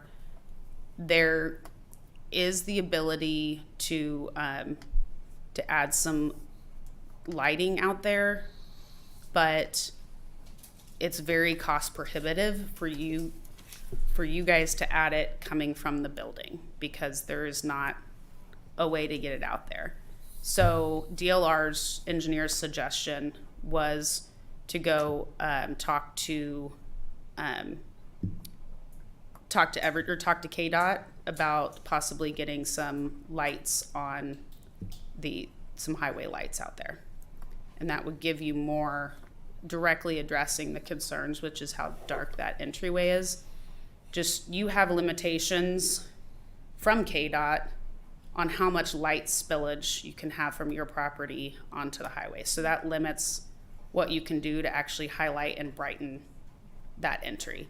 So the better route and the most cost-effective route for you guys would be to go to KDOT and Evergy and try and get pole lights in that right-of-way. So you don't think putting the brick entryway with lights shining up? I just think it'd you be more guys might follow decorative, your would see help? about how much it costs. But if it's something you want to chase down, you can chase it down. I think the opinion from the engineers and talking to McCown a little bit, just be very expensive to get it out there. Surprised you couldn't do solar or something and make that work. Well, that's why it was this, shine it to the south as bright as we can. What entryway are we talking about? Both, Right here. both. The Mainly east and west. The two main entryways. It's pretty hard to see. Yeah. So, We'll talk. yeah. Why don't we start with KDOT or whoever we gotta do Yeah, there? I have the contact. Okay. Okay. Do you have that, you didn't touch on the project enhancement, the last one? Yeah, just the fence. So Well, and then the ticket booth. oh, I don't know anything about the ticket booth. So That was more. I'll throw Okay. that out there. One of the things that we had talked about doing was on the east corner of the field house is to put a small cinder block ticket booth that would be somewhat comparable to the main one on the west side. In the past, we've used a variety of different ways to try to protect the people taking tickets, and it doesn't work. I mean, it just gets blown up. We just need a small one, maybe some shade there that would attach to the fence, and then it would also aesthetically look good and kind of compared to what we have. And we haven't done that yet. But Mitch is going to look into what that might look like. Nothing Just make but the everybody size. walk around. Okay. I mean, I'm not. I A lot of people- understand the issue, but when you go to other stadiums, Most of seen them a have lot of, most of like, them have a visitor have a side. one. Like Depends how you it's walk set up. around. Eudora, you walk into one area and you either go all the way All around the way to around. theirs or to the Yeah. visitor. But But ours is kind of set up where we have maybe a third of our parking to the park side and wherever. Maybe not a third, but a fourth. So it Maybe gets if you forced them this way, it would stay off the park. I mean, the bank and the park don't necessarily like our No. visitors parking over there. But we get a lot of, I've heard it from. yeah. But that gate is, we do two gates, and they get used extensively for all activities. And Yeah. we're just going to take a look. Okay? Yeah, I sent you an email. Would you pull that up real quick? It's I just sent it to you. It's, If my, if, Yeah, let's see all the email you got. yeah. should be the last one. Well, I just, Or Forrest. right now I'm connected to my hotspot, so What do you want to do? I want to pull up the bleachers. Oh, I got it on my computer. Okay. okay. You're off the hook. I'm off the hook. You just don't have to read my long And list. I want you to my kind long of tie into this too a little bit, Aaron, so don't, So I can't leave yet? not yet. You know there's a national championship game on, right? We all know that. It's recorded. Really important if you're a Big 12 fan, right? Just wanted to touch base on this one more time as a visual. I talked to Brad Peterson with Heartland Bleachers again, and this, I mean, nothing has changed as far as the cost. This is the bid, and you've seen this before. What I would recommend is the one in the middle, where you actually add some additional 80 seats by just going a little bit wider. And what I'm basing that on is growth, to be quite honest with you, is that it's not a whole lot more to do the cement work, the groundwork, and this is our opportunity maybe to add a few more seats on that visitor side. The top quote is pretty much what we already have size-wise.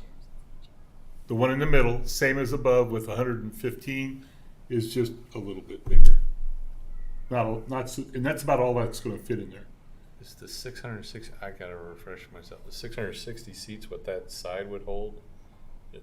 Yes, and then you would add 80. Well, 2,660. 80 puts it 2,660. Yes, that's what it holds. So without it, it's 580 on the Right, visitors. right. It would be 580. Right. And how many do we hold now? Probably 400. Okay. There's extra rows on this. It's the same width. It's just it's higher and higher up because it does sit up on a deck higher. I mean the ramp. It ramps up. So on this quote, what about the flat work and the? Okay, if you want to roll that up a little bit, we were waiting. We don't actually. There's all. Keep going. The second attachment. Isn't there another? Yeah, there should be another attachment. We have all the dimensions. There you go. There, that's the viewpoint. You can see there's more seating. Roll up. The other way.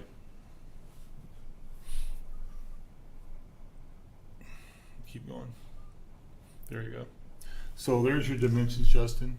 And we haven't gone out for bid on this yet because it will include some dirt work, landscaping, and, well, the demolition is included in the Heartland bid, the demolition of the existing bleachers. That doesn't include the cement work. Demolition of the cement that's there now. The demolition of just the aluminum, the bleachers that are there. Okay. The rest of it, the cement work would have to be a separate bid. And they'll also take out the old stuff there as part of that, or is that In the bid they currently have, they take out the existing seating only. I know. Okay. So then, who's covering the concrete removal? That's what we'll have to do is that they would include the demo of the current concrete, the new dirt work, the new cement. And we have not gone out to. So this is kind of incomplete. That's just the dimensions. There's no cost. Well, the attached. total bid is not completed. No. The only thing that we're showing you is the actual bleachers. Metal portion. Yes. Yes. But if we bid on this, if we vote on this tonight, we're committed. The only thing. We don't know if the concrete and grading cost us $20,000 or $100,000. We're estimating around 40. And the only reason that I have the bleachers on there is because of material. We just to get it ordered and moving, and then we'll take care of the dirt work and the cement work next month or the month after. But it is coming down to getting the material ordered, because it'll take several weeks before it'll be here. We'd like to get started right at the end of track season in May. But Chris, that was our estimate, was somewhere in that 40 range. Inflation, Lauren. Yeah, I know. I get up charges every season for concrete. I understand. Is that all the presentations then? I mean, he's not gonna make it.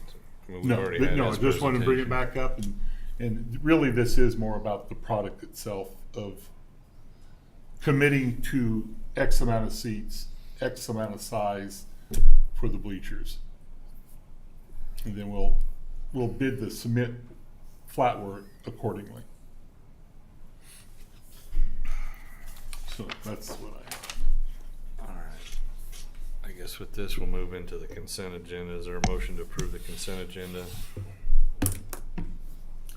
Move that we approve the consent agenda. Is there a second?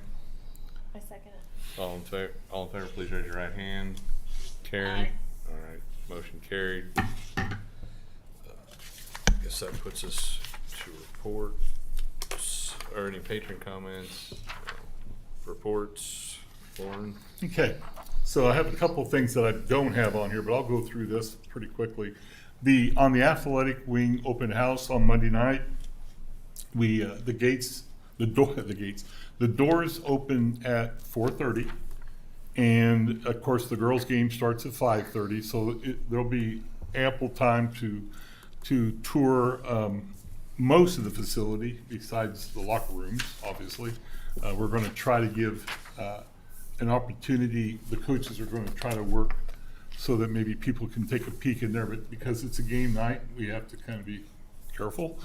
And then you have the girl. You saw the schedule. I don't need to go over a lot, but I don't think that we've had a tremendous response from our vendors on very nice door prizes.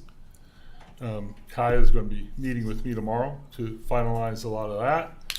We also know that all Tonganoxie patrons get into the game free. They also get to sign up for the raffle free.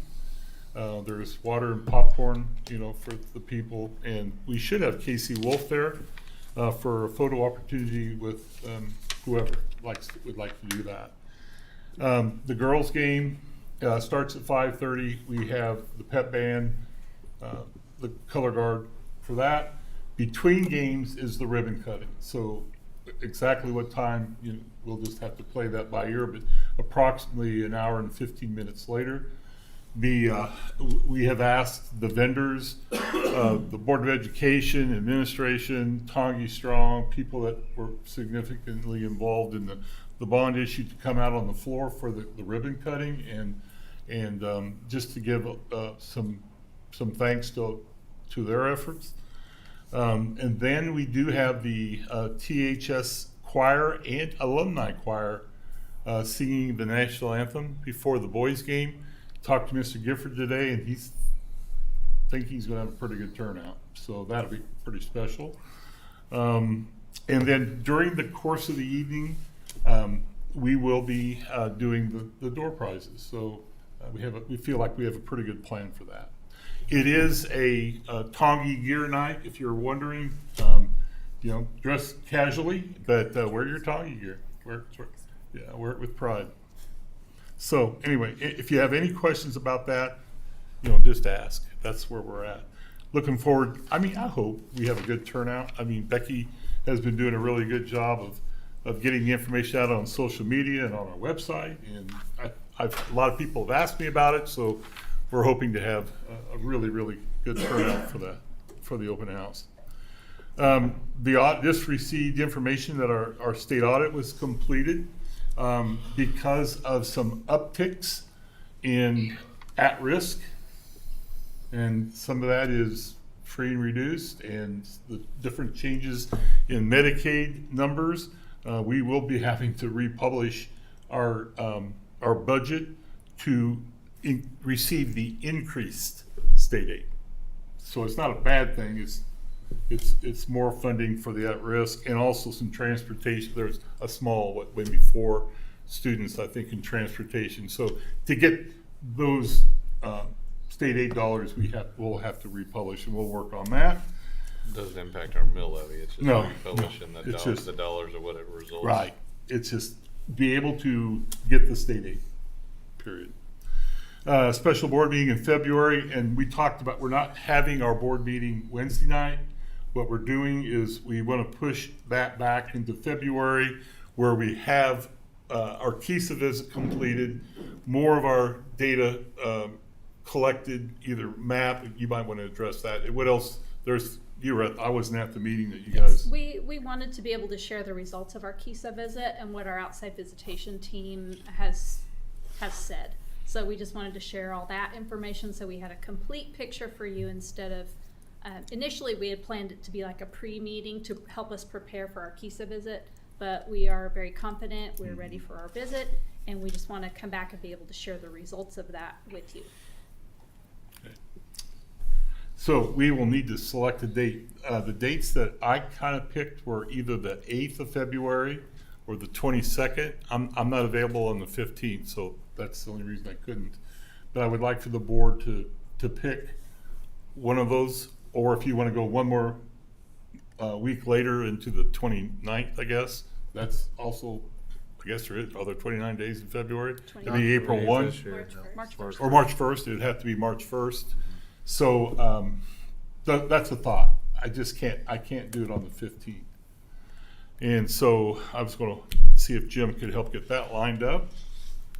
And that would be just the data presentation. What were the two dates again? February 8th, a Wednesday night, or the 22nd, or you'd have to push it back to March 1. Our regular meeting's the 13th. Yeah.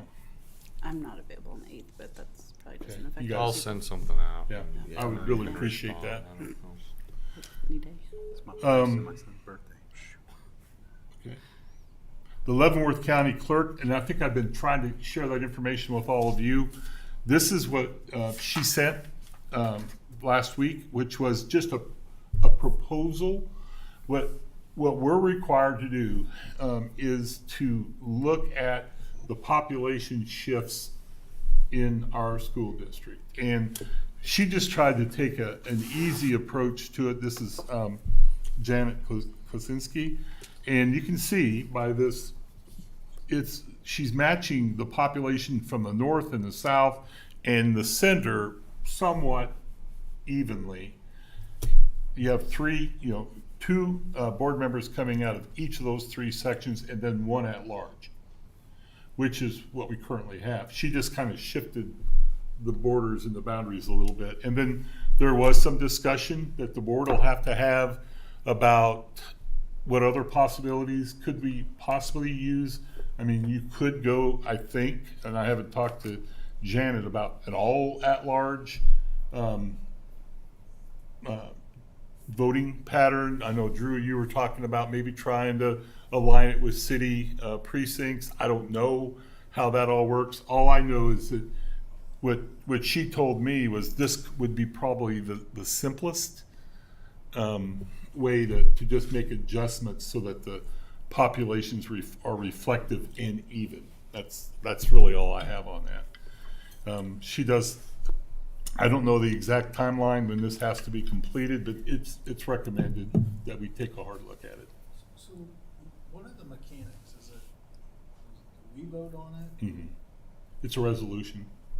It's in our policy, our thing, it's all defined in our board policy book. So I guess we can change it. I haven't contacted KSB, but I kind of question why we have to have districts, because everybody votes on it, no matter where you come from. So, and it's not really a paid position that people are eager to volunteer for. I think in the past, when there was a lot of new districts put out there where you were incorporating small towns and you were trying to get equal representation from all the different areas of your school district. Or in a bigger district too, I guess. Yes, and so that's changed. Yeah. Some. So anyway, if there's anything I can do to help push that along, I know. I mean, I'd like to know from KSB what the pros and cons of open. Okay. all open position, because I think that's what Lansing is from. I don't know.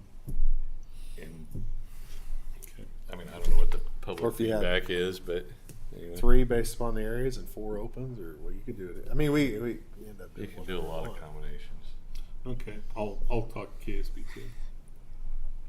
Okay, and then we did do our budget review on Friday with Randy Corns and Rebecca Peresta. And I'd like at some point give you guys an update on all that. And so this was an important look at how things will look for staffing, negotiations, budgeting as we go into next year. So we spent most of the 4 hours looking at that, and I think we've got a pretty good picture, but they're purely projections, and some things could change as we know. But anyway, we'll go over that. And then I know you're working on my contract this evening, so the plan is then to move the other administrative contracts back to February. So, and that's just so everybody knows that. And then I'm working on finishing up all the the lead principals in Tanya's contracts or evaluations now, getting those all done. And then I'll be working on district coordinators evaluations and have that all, when I have those all done for the February board meeting. And then I met with Kaya the other night. We talked about maybe doing a construction completion appreciation banquet, which would be the vendors, the board, the Tongi Strong, invited guests for just kind of a thank you and a completion of the project. Try to do that at maybe a local venue here, and so that's just something we talked about, and that could be in March, could be April. It doesn't matter. It's just something that we thought might be a good way to end the almost 4.5 years of this process. February board meeting, the CTE renovation continues to be on the meeting agenda, the playground, and then just parts of the Beatty field fence, finishing up all those in February. I think that's all I have. Any other questions or items for Lauren? If not, Tanya? All right. On the agenda for approval tonight is the alternative high school program, and there was a presentation last month, and there were a couple of things that the board had asked us to come back with information on. So in Lauren and Rebecca's meeting with Greenbush, they had solidified that there is plenty of at-risk money to move forward with this, not just for 1 year, but it's a secure, dedicated funding over time. Mm-hmm. So I did leave a handout at your place that talked about the costs of starting an alternative program. So that first group there is the overall costs. And that's just for startup. And then I broke it down further into just the new costs. So what are strictly the new costs, and then the ongoing yearly costs. Really, it's just staff. We already have one teacher on staff, so it would just be adding one more person who would serve as the lead teacher or academic dean. That person would do some of the daily contact with parents, monitor the daily goals for the students, set up the the opportunities for students in the community. There will be probably a one-time classroom setup. We're estimating around 10,000. We thought it would be a lot less than that. Curriculum and supplies, that would be kind of a yearly cost. We're estimating it at 1,000, but I don't even, the high school folks estimated it would be quite a bit less than that. The other item was the safety security piece, and Lauren and I have been meeting with TRC to kind of firm that up. We had initially talked about blocking off this hallway here so that we could have a secure area. TRC had indicated they do not want to use this entrance anymore in this hall. So they are planning now to use that entrance down here by the kitchen, the ramp. Is this for approval tonight?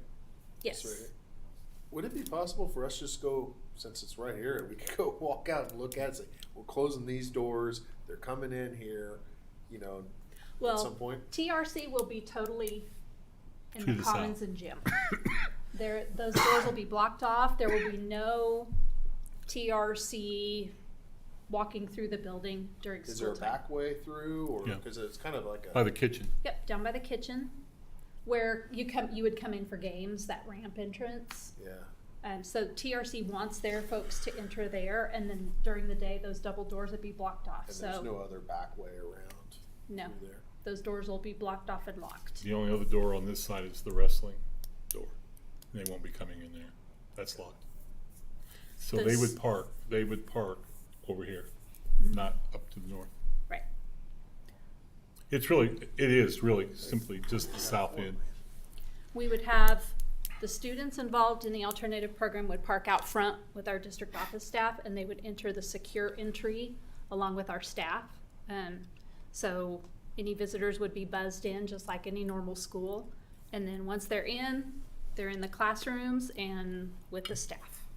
So there'll be no intermingling with any TRC or district office staff. Do the bullet points about TRC align with our written agreement with Mhm, TRC? yeah. Yeah, Brad and I met twice, and yeah, they're good. They met with their board, and so they talked through the entryway over here on the east side. So Brad talked, in my conversation today, that was the entryway they felt the most comfortable with, and actually, when they have people coming down now to visit them, they're coming through here already, and without even any signage. So it feels like a more natural entryway as from the east as opposed from the north, and the long walk all the way down the hallway. They're planning on taking their receptionist that's over here in this corner, move them closer to the east so that that person can have a better visual on who might be coming into the door over by the kitchen. So So does the agreement today say that they have access to this classroom? These will be the one right here, one. And TRC will enter Not through here. the whole bank, those are ours. There is one classroom that's been repainted and retiled and it's the first one. They don't use that during the day? They might, not, now they're not, they want to develop some adult classes or evening classes, and that's when it would be taking place. Kind of depends how it all develops. So I have a question. Mm-hmm. So I know that these students would mainly be here, but they also go to classes over in the other campus because currently they do. Currently they do, but it'll be on a case-by-case basis. So for Okay. some kids, they would not be mingling at all. Other kids would maybe earn the ability to go to an elective class over there, but for the most part, they'll be here. So that's. I mean, I guess it was just whether I guess they're high school students, so they can exit. I mean, there's no extra security needed if they're going over there for a class or not. No. Okay. Yeah. And it'll really be on a case-by-case basis. Yeah. For the teachers that we would have coming over to meet with them, we'll have counselors, school social worker, a whole host of folks coming over. The teachers themselves will come over here and meet with the students and then go back. We also planned on having lunch over here so the students could eat here and not have to go over to the high school. Okay, and then what about? So I don't know how security cameras are in that building, but are there security cameras here that would Yes. cover the same areas Is Forrest that still there there, are Sean? over there? Is Forrest still back there? Yeah. The question is about the security cameras in this area. Where are we at with any of the security? In this building. Well, no. Okay, so if we're gonna do the alternative school in this building, so the question is the security camera system, like where those students are gonna be, right? The amount of security cameras that we have coverage in that building, is that the same coverage we have in this building? Yeah, we have Okay. we have quite a few cameras. We have both ends, hallways. We cover all the hallways. Okay, perfect. I got a drawing for you. I found it. Oh, good. Well, that's perfect. Shows Thank all you. the security cameras. Couldn't you also, like, right here, put up one of those temporary locking I was gonna systems check with the that- fire marshal just to make sure, because there's always that egress issue, and that is on our list. Mitch and I took a look at that last week. That would be what we thought would work, but we gotta get that approved. Yeah, it would just go right here. That would certainly help. So how many kids will be, if we approve this, how many kids will participate in this building and be moving back and forth to Kaya's point? They're not gonna be moving back and forth unless there's a special arrangement. So if a student might have earned the ability to take an elective class as part of their program, then there's a possibility that they could go. But it would be at one end of the day. So they would do all their classes here first, then do that one, and then go home. Go home or go to the other building? Do all their classes here, then go to their elective class over there, then go home. Okay. So they wouldn't be going back and forth. We're looking at, I don't know, could be between 10 and 20 students. It really honestly depends on the number of students who would qualify. I can't remember how many they said they had in there now. Was it 12 to 14? Yep, that's what I remember, Yeah. 14. And we can adequately handle that number of kids. We would have 2 teachers present at all times. And that would be max capacity is 20? Not necessarily. We'll have 2 classrooms designated initially. If we needed to expand, we could, but I mean, honestly, we could have. So what's our state aid per pupil, like per student? What is our current state 40 aid? right now. It'll be what, Four- 5,000? Not something quite, next no, year? 48, 46. So we're actually gonna be in the hole for these, like, so like I just looked it up, I calculated $5,550 per student based on these numbers if you have 20 students. Right?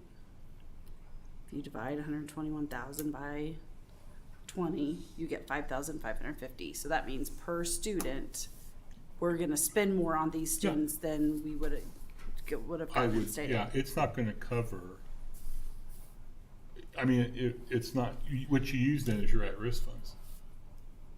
That's a majority of this is through at-risk, Stephanie. Yeah.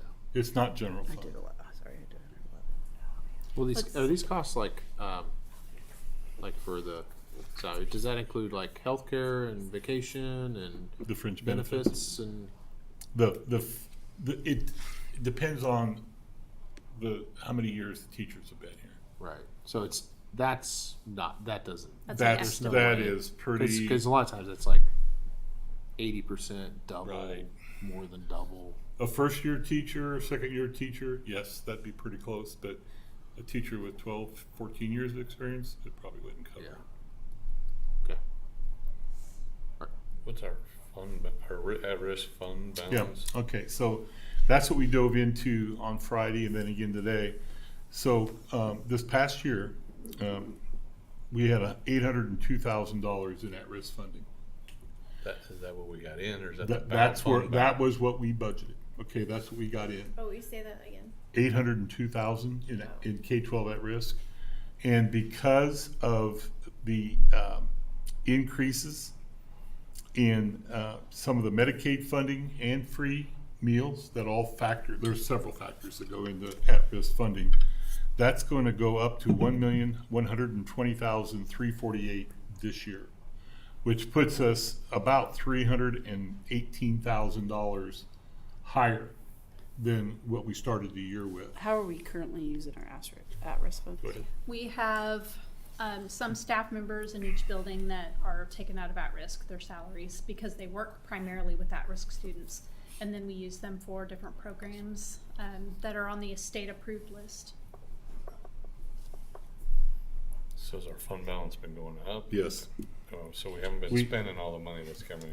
No, and we will be receiving a letter from KSDE that we are required by the state to spend those funds adequately, and I mean it's an emphasis from the state legislatures. So we do need to come up with a good plan. Well, and this was one of the This one was of the plans that was to spend that increased $320,000. So I mean, even right there, we're covering our cost. Well, what are the costs we've been spending every year, and then add this on top of it, and then is that? Mm-hmm. well, and then we lose money if a student drops out. You know, we lose that funding. So if a student makes it to the whole first semester and then drops out, then what happens? September 20th. That's the that's the count day. Any So if you start in August and you make it through September 20th, and then you drop out, we still get our money. We get the money, but doesn't that go against you the next year because you have a it's a dropout. student that Yeah, I mean, if they're younger, you don't have in your total going forward. It's the you don't want the freshmen dropping out, and you lose them for the next 3 years. next 3 years. So when we have students that graduate early in December, does that affect our No. funds the next year?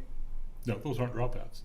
No, they're graduating. I They're just didn't know graduates. they're not in the building. That doesn't change the funding. It doesn't matter. Mhm. So we could graduate the whole entire senior class in December. It doesn't financially affect the No. school. But Jim's I like It's just Jim's we wouldn't question. have any activities, but that's okay. No, it doesn't affect it. It But doesn't. if we weren't spending all of it before, to Jim's point, or his question was, there was a certain amount we weren't already spending. Now we got $300,000 more. What is? We have to come up with a plan. Yeah. We have to have a definitive plan that we would report to KSCE what that plan is. When do we have to have that back? As soon as whenever we would get notified that we need to spend that money. I mean, they're going to give you several months. Okay. I mean, it's they're not going to just cut off the funding. What's your plan? It's kind of like when you go through a fire marshal inspection. They give you some time to work on So, things. is this additional dollars we can get if we implement this? Is that? No, these are dollars. This dollars we're already getting. Mm-hmm. These dollars are coming no matter what, and it's based on, like I said, the different formula changes. So I agree with doing something for the students currently. My concern is, are these students that we've had since kindergarten? Are they move-ins in high school? And if they were students since kindergarten, then maybe we should also be looking at beefing up our at-risk, whatever we're doing, Mm-hmm. in the elementary school and in the middle school. So then we're not faced with that issue when we get to the high school. So No.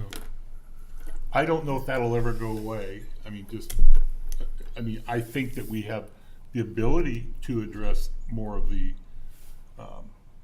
I guess, what do you call it, opportunities, to work with the younger kids at the elementary and the middle school. But a lot of times, best laid plans won't always change what happens at the high true, school. you'll always have a certain Yes. percentage, but But we could maybe get out ahead of The it. trend has been. We saw the graphs. Trends are going up. And to Stephanie's point, you gotta attack it at the younger ages to help turn that trend around. a lot of our kids in the program currently are move-ins, and a lot of them, it's not so much an academic issue as it's a trauma issue that they've experienced some sort of. well, and we've talked about that before, and I hope that we have looked at having some social and emotional plans put into place, Yes. especially for the elementary and middle school. But going back to even what Chris was asking about, these numbers, as long as we continue to grow head count wise, you're also going to add more at-risk kids, more free and reduced, more kids that qualify through the new Medicaid plan. And so these numbers are going to continually grow unless there's a change in legislation. So at what point do you have to add another teacher? The numbers would dictate that Yeah, as but they what? qualify. Are you talking for at-risk yeah. or for the No, alt for school? the alt. Okay, so when you're, let's say generously, Mhm. you're like with this step, like considering you have the one-time cost of the classroom setup, whatever. Mhm. Let's say that, let's just call it a wash. That Mhm. you're gonna make as much per pupil as you are gonna spend on the program. Okay, let's just say that. So then when you say this is gonna increase, so at what point do you have to add another staff? Because if you're at 20 kids now and you have 2 staff, then what's the? I think you kind of answered. Oh. If you need more teachers, let's say it goes from 20 to 28. Is that what you're saying? Or 26? That doesn't matter. I just didn't know if there was a general. Well- I mean, like I can say even without working in education that what I've heard, like I would guess, maybe I'm wrong, that once you get over 25 kids in a classroom, that the teacher Yeah, you're gonna. is, calling for help, right? I- So, or I mean, the smaller classroom. So I guess what's the like this is a different scenario, it seems. So what is the capacity for 2? You have 2 staff, so It's a and very 20 kids. So It's a then- very different scenario. I mean, you could do alternate schedules too with these students so that you don't have them all at the exact same time. And the way that you structure this program anyway is so different where you'll have some of the kids doing some work study. So they may be out in the community doing a job. Maybe they're working for TRC doing things for a PE credit, So there'll be kids in and out. Maybe some kids have to just come in the morning because they have to work in the afternoon to support a family. Maybe they can only come in the afternoon, so vice versa. It honestly just depends, and we'll learn more as the program grows. What's the entry criteria for a student? I mean, can a student raise their hand and say, I want to go to the alternative setting, or do we invite them? No, they're pretty much invited. The high school has a very good program structure in place right now that they identify the students for. The program that is a lesser of this right now, I wouldn't change that much. But I would add a little more meat to it that, the parents also need to sign on and say, yeah, we're going to support, we know that our student is doing this, we know we're going to support this, instead of being in the regular high school. So So hypothetically, if 50 kids raised their hand and said, I want to go do this. No. We have the ability to say, no, based on the criteria, this 20X number of kids can come, the rest need to be in the regular setting. Yes. I mean, it's truly those kids who it's not appropriate for them to be in typical high school schedule. Didn't you also say before that they're going to change the number of requirements required for these students as well? Did I Oh, hear for that somewhere? graduation? It's twofold. If they want to just get a diploma with the state So they minimum could number of choose credits, either. they can do that, but then they don't get to walk at graduation. We'll have a separate ceremony for them. But they also have the opportunity to earn the 28 credits and graduate with our high school students in the graduation ceremony. We will not hold them back. In fact, if there are students who want to accelerate, if those students are capable of that, we will provide them opportunity with dual credit, with other courses, career tech ed, work with them on that. So it's not a stopping point for these students. It's, they just need something a little bit different, but we're not going to hold them back if they want to be accelerated or move up. Part of the point tonight is we have to submit an application to the state, and we need Yes. some time. Yes. Now, let me ask this though: if we submit is our action item tonight that we're committed to that, or is that to get an application to the state so that The approval I tonight, mean- we're seeking the approval to move forward. So we will submit an application to the state. They can choose to approve it or not approve it. If they don't approve it, obviously we don't offer a program. But, this gives us the opportunity to move forward and start the process of the program, make the application, hire the staff. Yeah, I think we've addressed most of the safety issues. I still think there's a couple. There's still a classroom. There's still a potential for intermixing. I don't really like the kids walking back and forth. It kind of goes against what we sold the bond on in terms of people going across. So I think that financially, I think it's probably a wash. I guess I just really thought we could have a more robust kind of analysis of this is what our fund is. This is what it is. This is what we spend on at risk. Because we don't want to dig a hole. We're not. I'm for giving these people an opportunity, but I don't want, not at the detriment of our budget. And I don't believe that's there, but I really feel like it should be documented as part of the process, but I don't want to hold up our application at the state.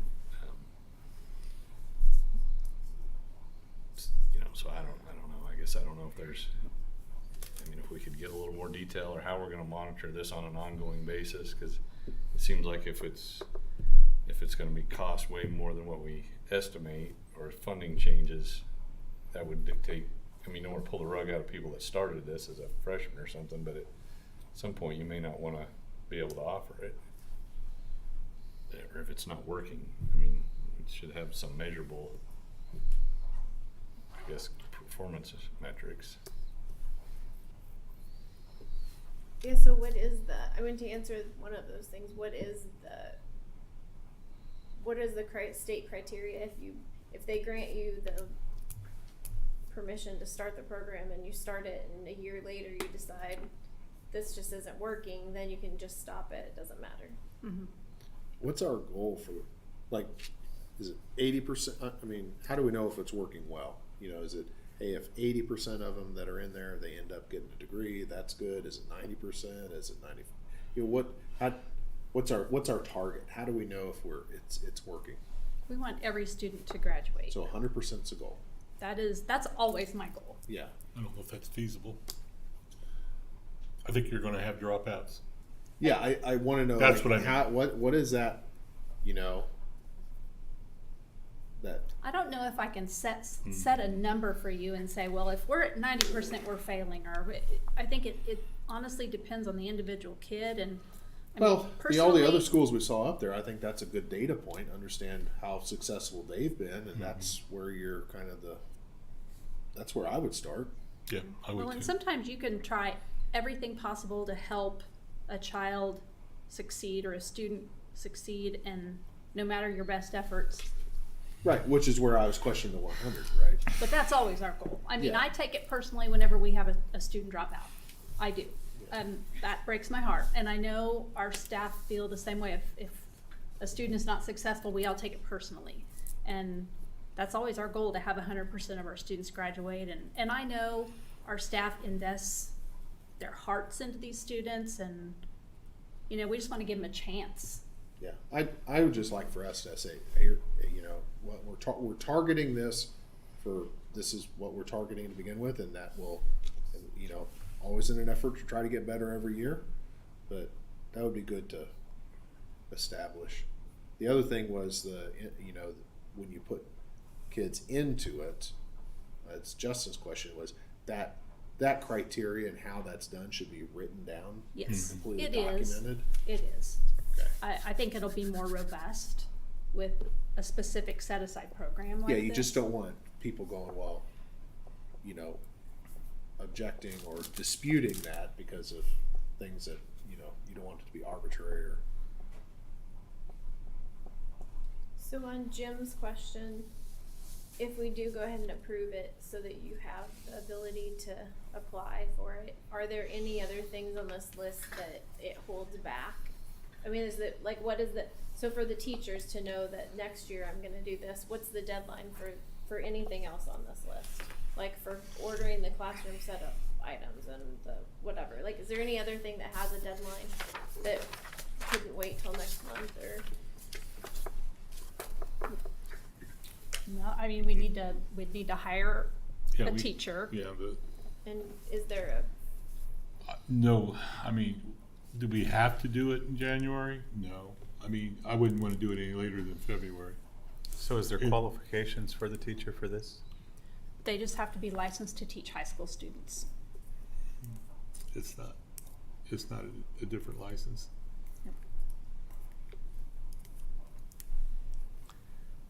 I mean, in some ways, we're already doing. I mean, I think in some ways we're already doing this. We're just trying to segregate it off to the side and having some additional administration around it. I mean, Having more accountability to it too. Structure. So what happens if, because given that it is kind of happening today in the other building, what happens if we approve the alternative school formally, but we leave it where it is for the time being to avoid had some of the safety security I concerns. think the biggest issue is room. Space. Yeah, it's small room. The other thing in that presentation was there's still discipline issues, like by getting it all over. Separation. The separation, there's, when they're with the other kids, there's more likelihood for discipline issues. And what they're finding is when they are in this setting, that those discipline issues are going down quite a bit. Yeah. Is that accurate? Yes, Yes. I would agree. Less anxiety. Yeah. I mean, it's just they're more comfortable in that environment. Can you remind me how many are in the program right now? I want to say there's 14. That's what I was, Okay. the number that I felt. And I think that was maxed out. I mean, I'm not sure you would want to put any more than 14 in that room. It was pretty full.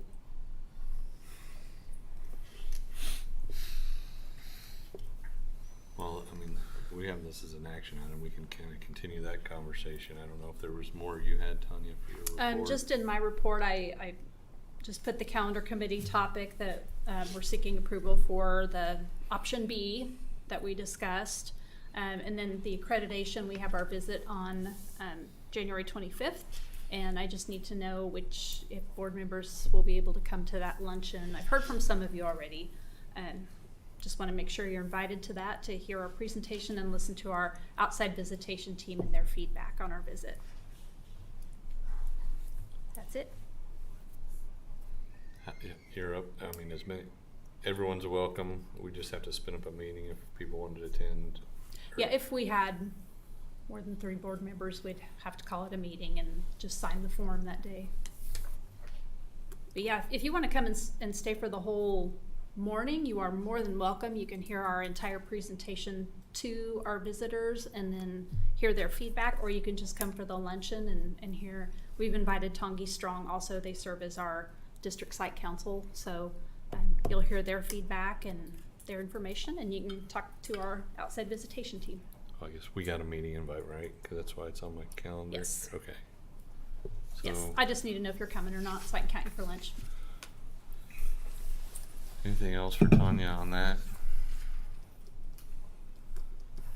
If not, we'll move into the action items. Sorry here.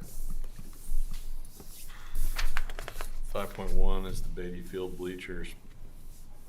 I think we kind of had a conversation on that. We have some attachments. I don't know, further questions on this?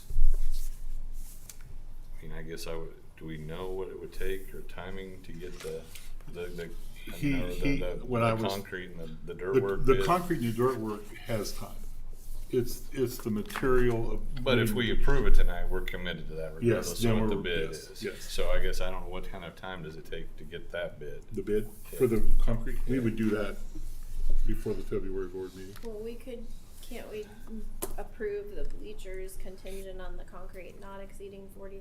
I don't know if it'll be. I don't know what that's. Well, they're going to place if we approve this tonight, they're going to order the stuff, and we're going to have a pile of metal sitting there, and you're going to have to put a pad in. So, I mean, I don't know. My only thing is just the 580 versus 660. To me, I don't know that we need the larger one, but if that's what. I just threw that in there for growth, honestly. You know, I think that was always kind of important to you, and I thought that's why. We don't care about the visitor. They can cram in as tight as they want. I mean, it doesn't get used that much. I'm not really, but if they won't bring as many people. It's enough for our fans. Is there anything else? I mean, power, water, lights. That no, I mean, the only other thing that we'll address is at some point is renovating the field house, getting up to standard for girls' locker rooms. We got some work to do there, but that's going to be done in house this time. So I'd like to make a motion, Jim. All right. I'd make a motion to table item 5.1 for the approval of Beatty Field visitor bleacher replacement until the bid is complete with the grading and concrete work proposal attached. Is there a second? Second. All in favor, raise your right hand. Aye. Motion carried. 5.1. Aye. Oh, I got you, Karen. Sorry. Don't get counted twice. 5.2, the CTE furniture. We had Aaron's presentation. I don't know if there's any further questions on that. I know the bid was a little higher, but there's some reasons for that. Any other questions, comments? I'd entertain a motion on item 5.2. I make a motion to approve item 5.2. Is there a second? Second. All in favor, please raise your right hand. Karen? Aye. All right, motion carried on 5.2. The calendar, we still have ladies here on this. Any other questions, comments on the calendar? I would make a motion to approve action item 5.3, the approval of the 2023-2024 academic calendar as presented. Is there a second? A second. All in favor, raise your right hand. Karen? Aye. Motion carried. 5.3. And then 5.4 on the alternative high school. We talked some there. Any further questions, comments? I do know we definitely had a good presentation from the high school last time on the need on that. I do have one quick question. Is there like a reporting process for at-risk? Like you'd say where that money was spent and how it was spent? Yes. Is that ever something that's shared with the board? Not really. That's the LCP report. Breaks it all out. The LCP report. It That's- goes to the superintendent. And just one more time for clarification. So if we were to approve this and we decide the safety and security is too risky, or it's not 111,000 a year, it's 411,000, it's too expensive, or the graduation rates aren't commensurate with it, we can stop it at any time. Well, it'd have to be, you'd have to let those students finish out the year, so at any time would have to be at the end of the school year, correct? Yeah, and I think they somewhat talked about it. I mean, we already have somewhat of a program going. There would probably be some ongoing work with some of those students if they were freshmen, sophomores, but you could tailor it off. I mean, I think you. Well, go ahead, Justin. It feels like it's the right thing to go do, but it feels like there's some unknowns, and that maybe this is okay. It's new, but I want to make sure that by approving this tonight with some unknowns, we haven't signed ourselves up and future boards up for alternative school in perpetuity. And it sounds like that's not the case. Yeah, I think I'd be supportive if we can maybe get. Well, I think we need to do some pretty good ongoing monitoring, and then maybe develop some kind of. I mean, I think it's noble to have 100% goal, but I mean, to some realistic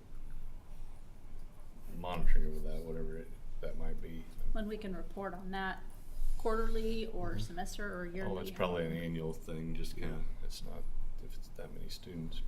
That's just my take on it. But anyway, any other comments, questions?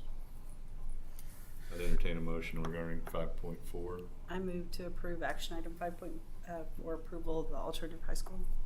Is there a second? Second. It's been moved and seconded. All in favor, raise your right hand. Aye. All opposed, raise your right hand. Okay, pass. One negative vote. Motion carried. I guess we have nothing in item 6. That's the action. Oh wait. Oh, sorry. Board policy updates. We had those in our packet last month. Drew and Lauren went through those this week, and sorry here. Do we get that? I mean, the motion would be. There was something about.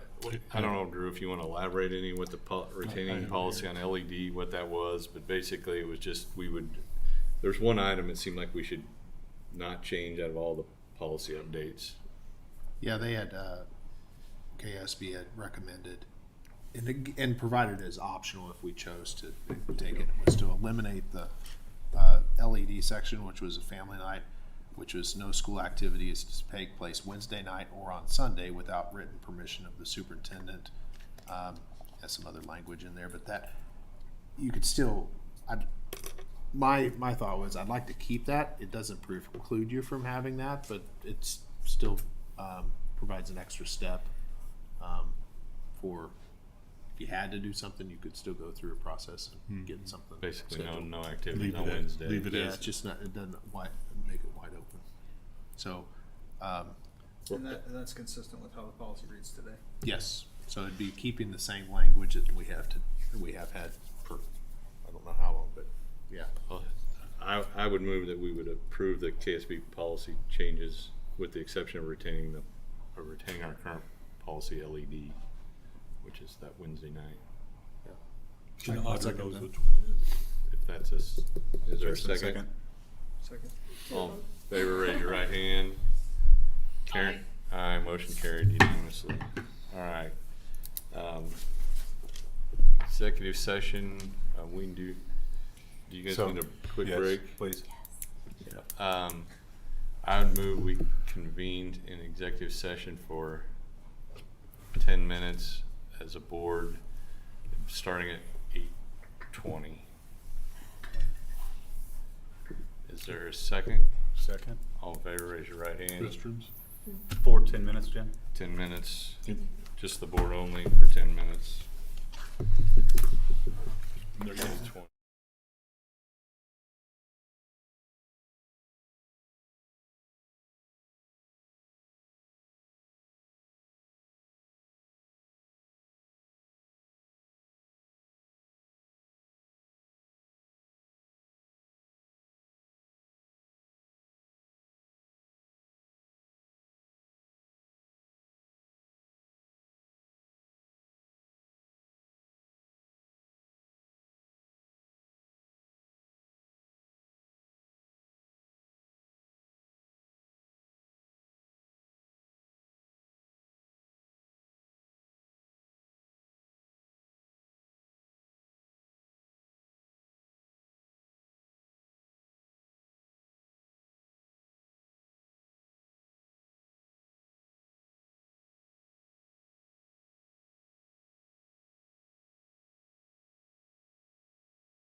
All right, Karen, we're back in the room. Frog.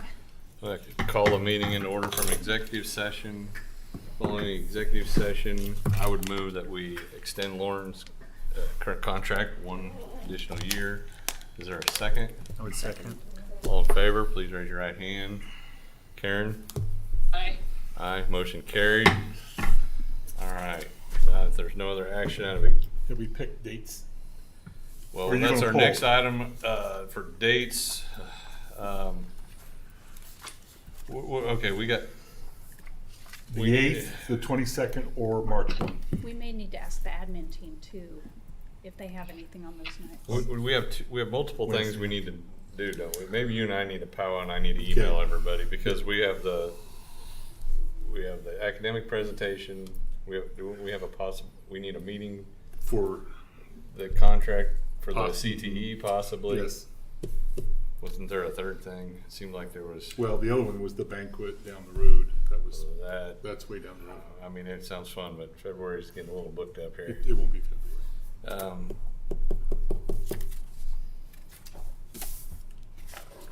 I think that's What all. did I?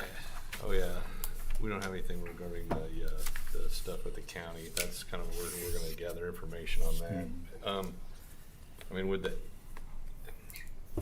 how about everybody email Lauren if the 8th will work for them after the meeting? Look at your calendars. You get home and tomorrow or the next day.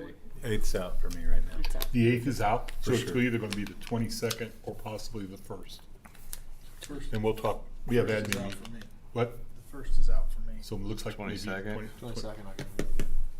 Let's just that's the academic thing, and then we'll figure out the contractor thing, whether we spin something up, Right. regular meeting or something. Right. 22nd for the academic thing. And we can do that Zoom.